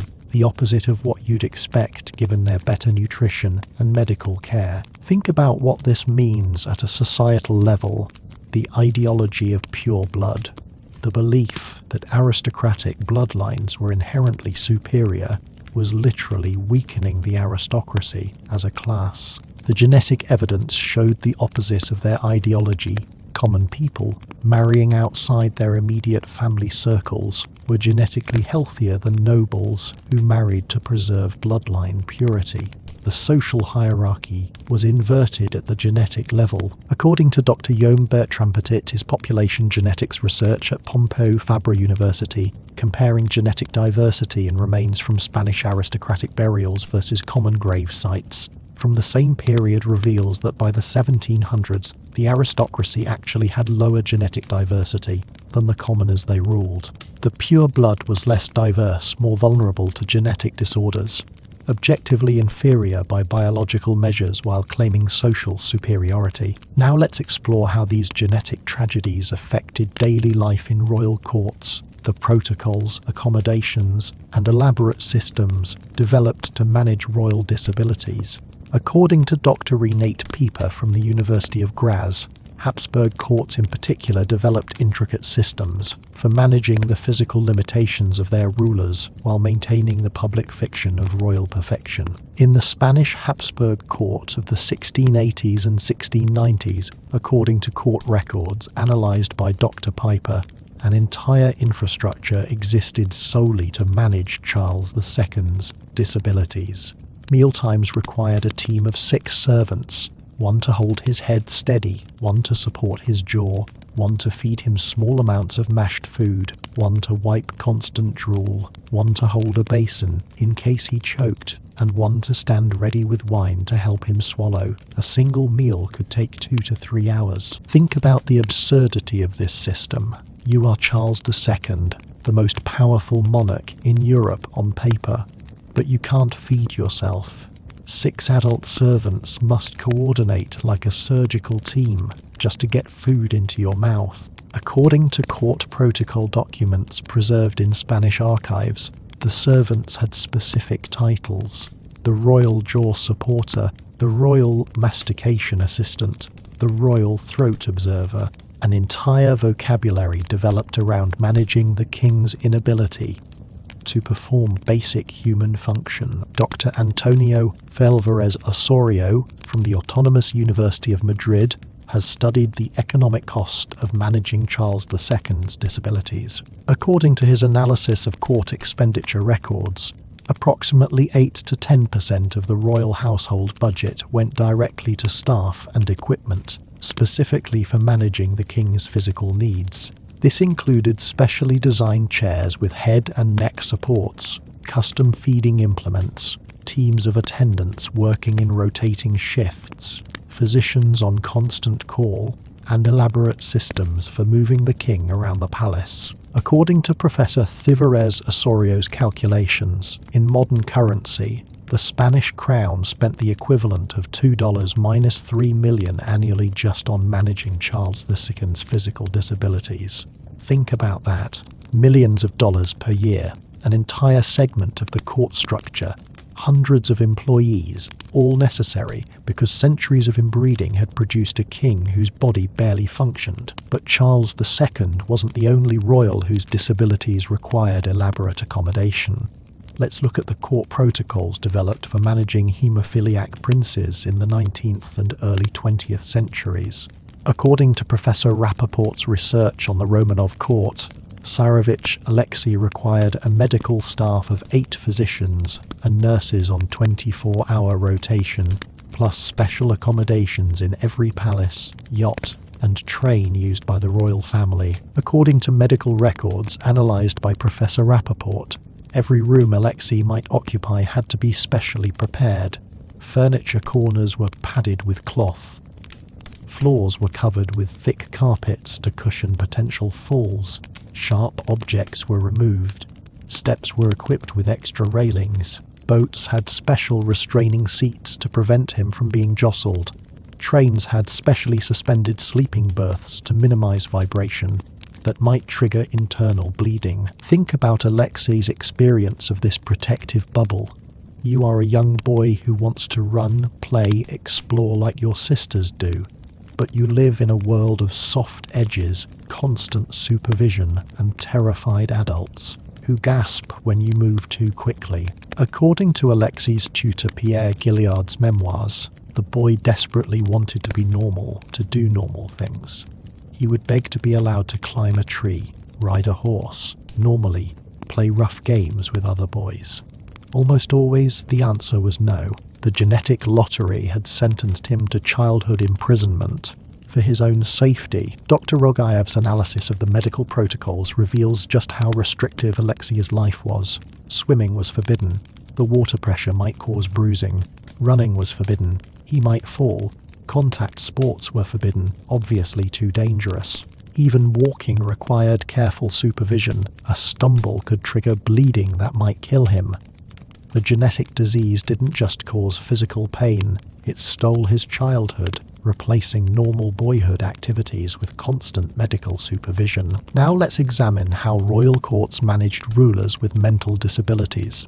According to Professor Ripez's research on Spanish royal protocol, Ferdinand V's court developed elaborate systems to hide his deteriorating mental state from the public and even from most courtiers. From 1757 to 1759, as Ferdinand's delusions worsened, an inner circle of advisors essentially ran the government while maintaining the fiction that the king was governing. According to government documents analysed by Professor L.I. Pez, official decrees during this period were written by advisors, then presented to Ferdinand for signature, but Ferdinand often refused to touch the documents, convinced his fragile glass body might shatter if he held a pen. Courtiers developed a system where the pen would be very gently placed in Ferdinand's hand, and his hand guided to make a mark that approximated his signature, while he sat rigid with fear, convinced any movement might destroy him. Think about the tragedy and absurdity of this performance.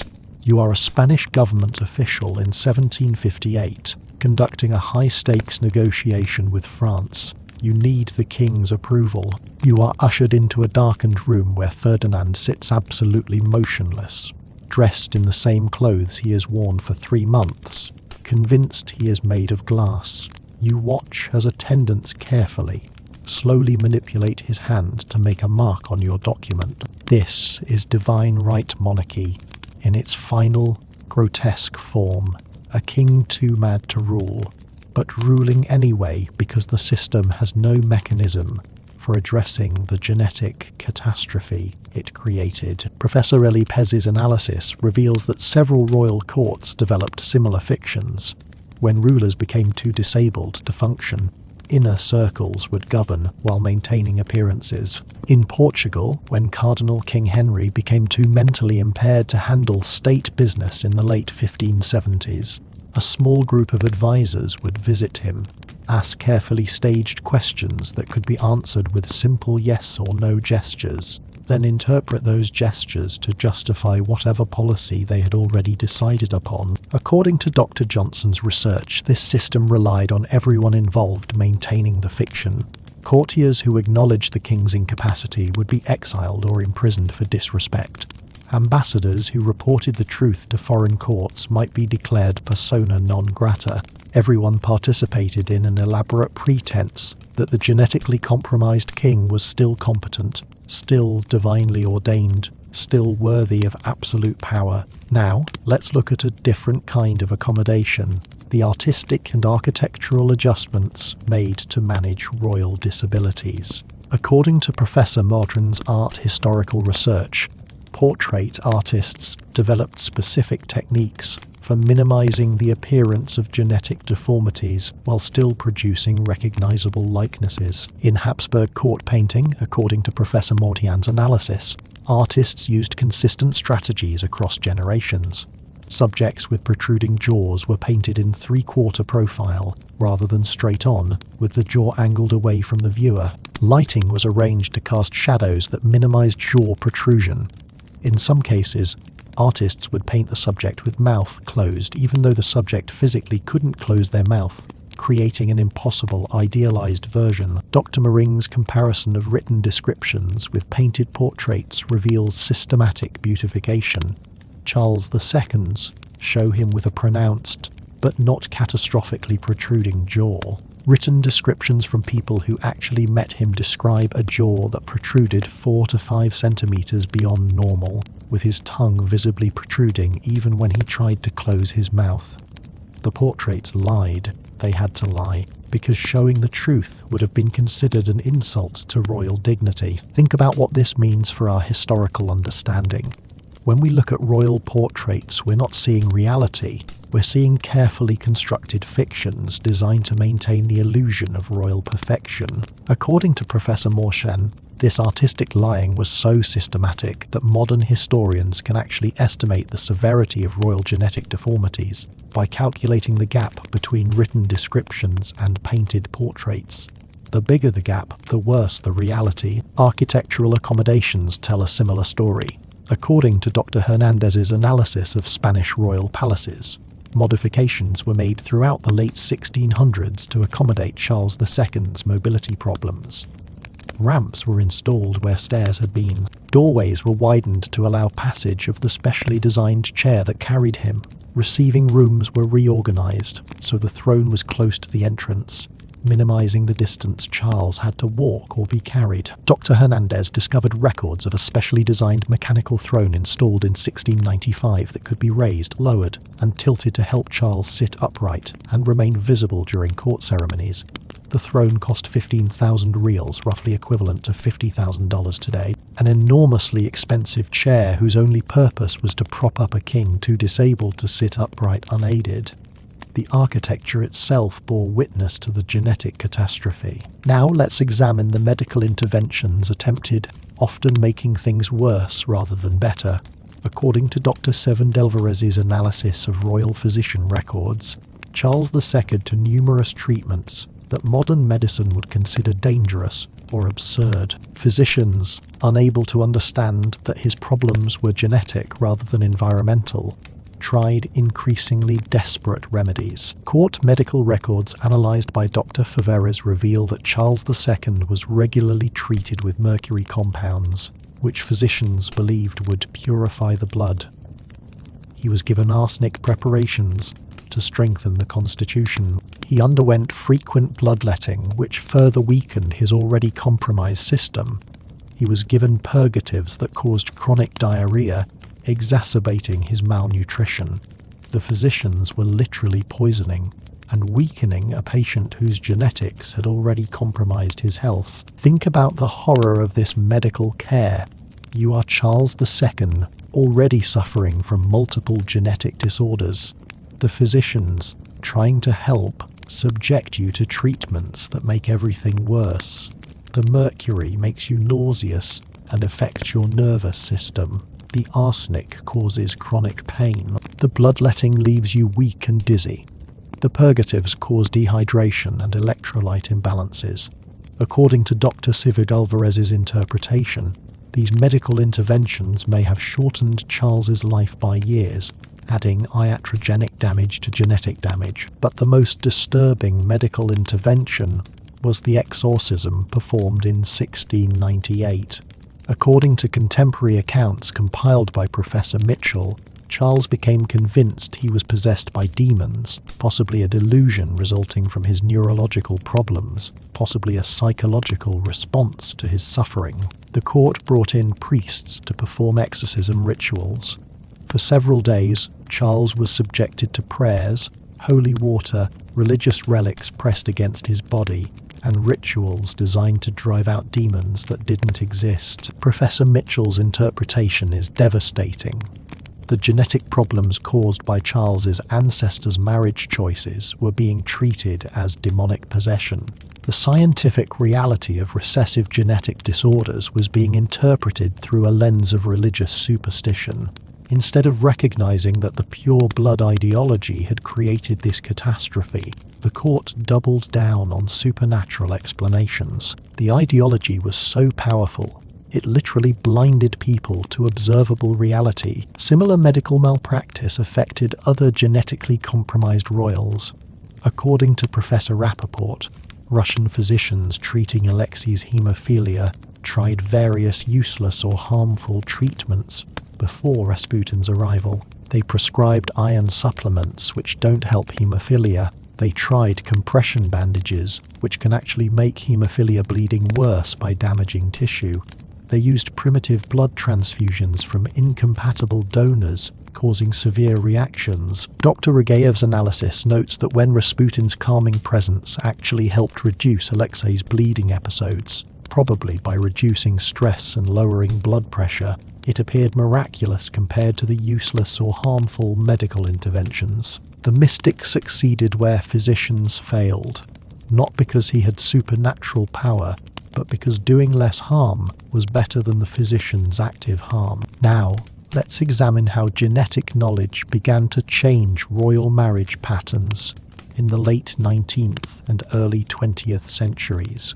According to Professor Krause's research, The emergence of Mendelian genetics and growing understanding of heredity coincided with significant changes in how royal families approached marriage alliances. By the 1890s, according to Professor Krauss, educated Europeans understood basic concepts of heredity.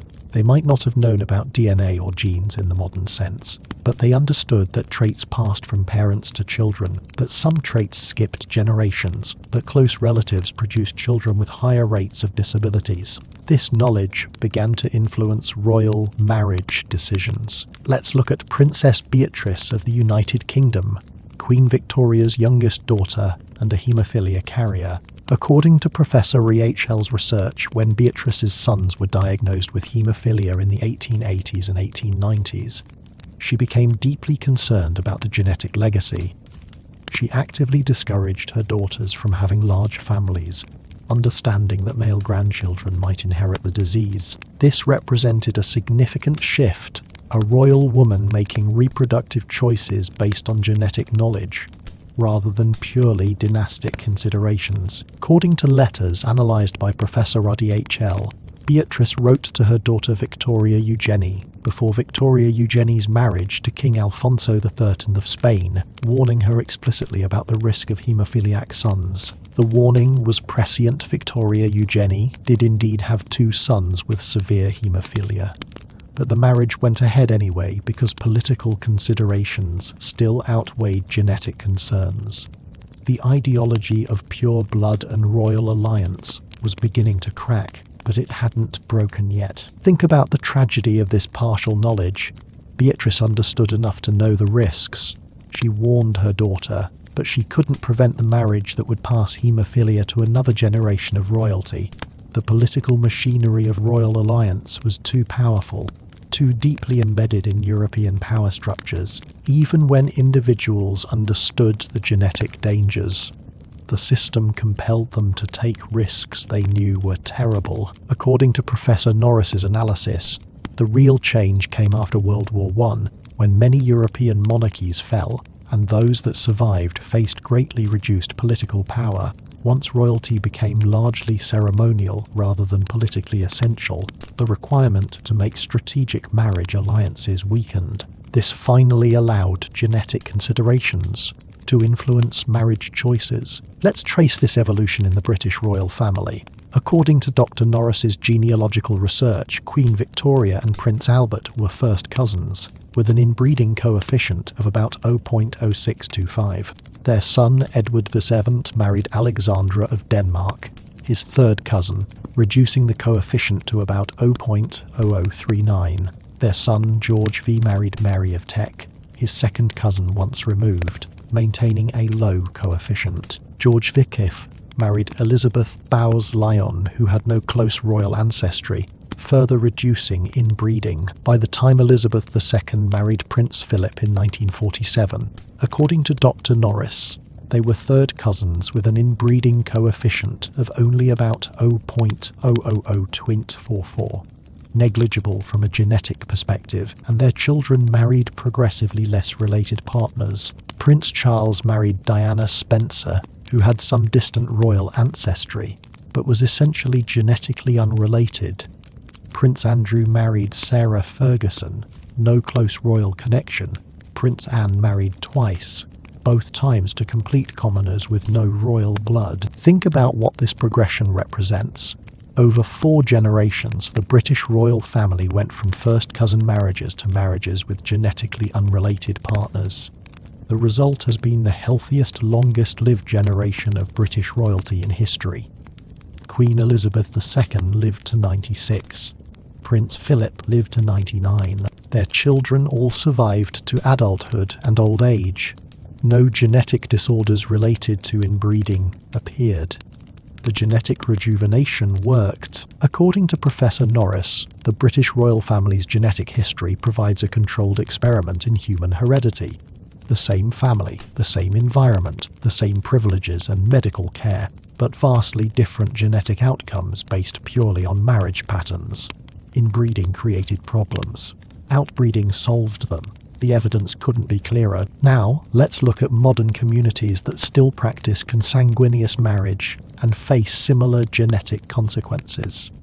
According to Dr. Bittles's research, approximately 1 billion people worldwide live in communities where cousin marriage is common. These communities face genetic risks similar to those that devastated European royalty, though usually less severe because most practice first cousin rather than uncle-niece or sibling marriage. In some populations in the Middle East, North Africa, and South Asia, according to Dr. Bittles's data, 25 to 50% of marriages are between first cousins.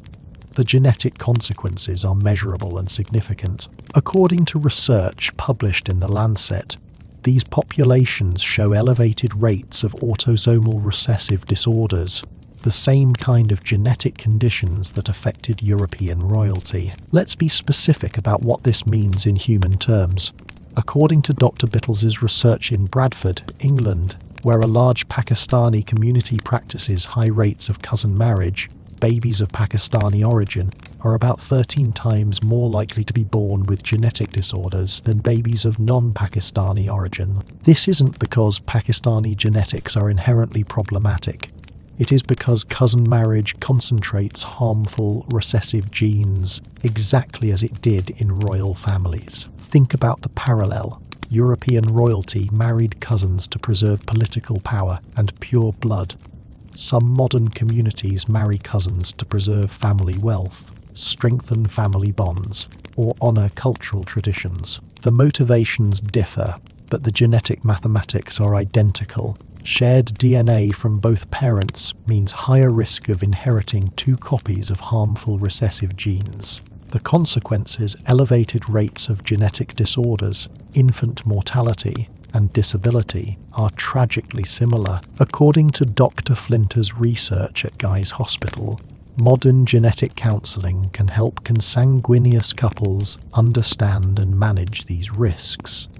Preconception genetic testing can identify if both partners carry the same harmful recessive genes. If they do, they can make informed choices, marry outside the family, accept the risks, or use reproductive technologies like pre-implantation genetic diagnosis to select embryos without the harmful gene combinations. But here is where modern communities have a crucial advantage European royalty lacked: knowledge and choice.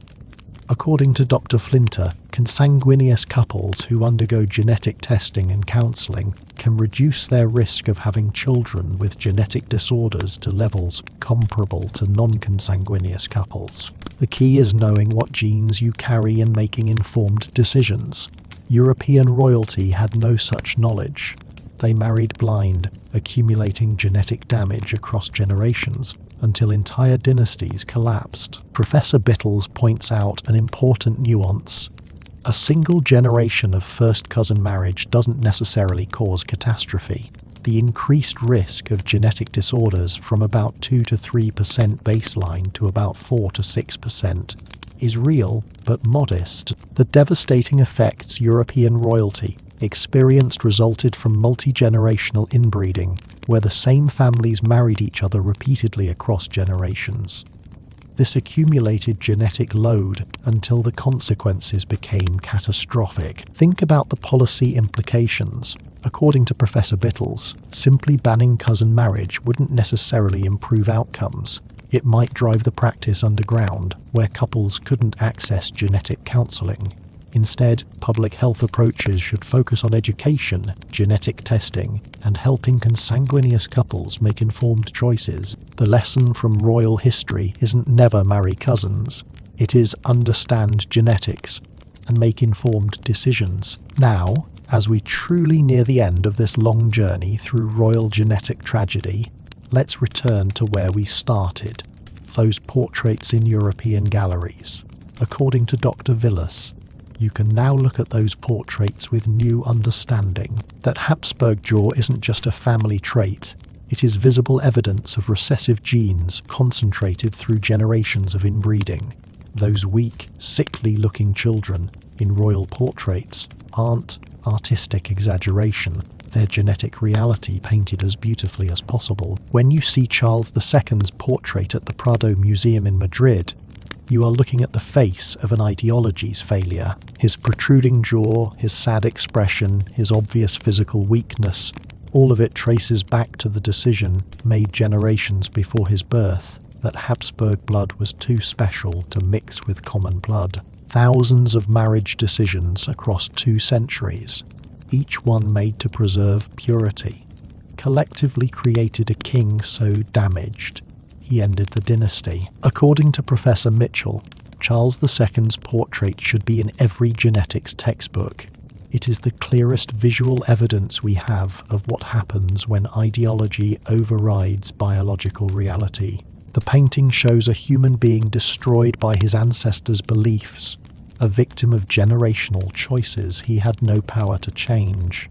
A king who inherited a throne and a body that could barely function. And when you look at portraits of other royals across Europe, the blind King George V of Hanover, the haemophiliac princes who died young, the mentally unstable rulers who couldn't govern, the children who died in infancy, you are seeing the cumulative cost of the pure blood ideology. According to Professor Krause's demographic analysis, the genetic cost of European royal inbreeding included hundreds of infant deaths, dozens of severely disabled individuals, and the collapse of multiple dynasties. But here is the crucial lesson for all of us. According to Dr. Rutherford, the story of royal inbreeding isn't just historical curiosity. It is a warning about what happens when ideology contradicts evidence.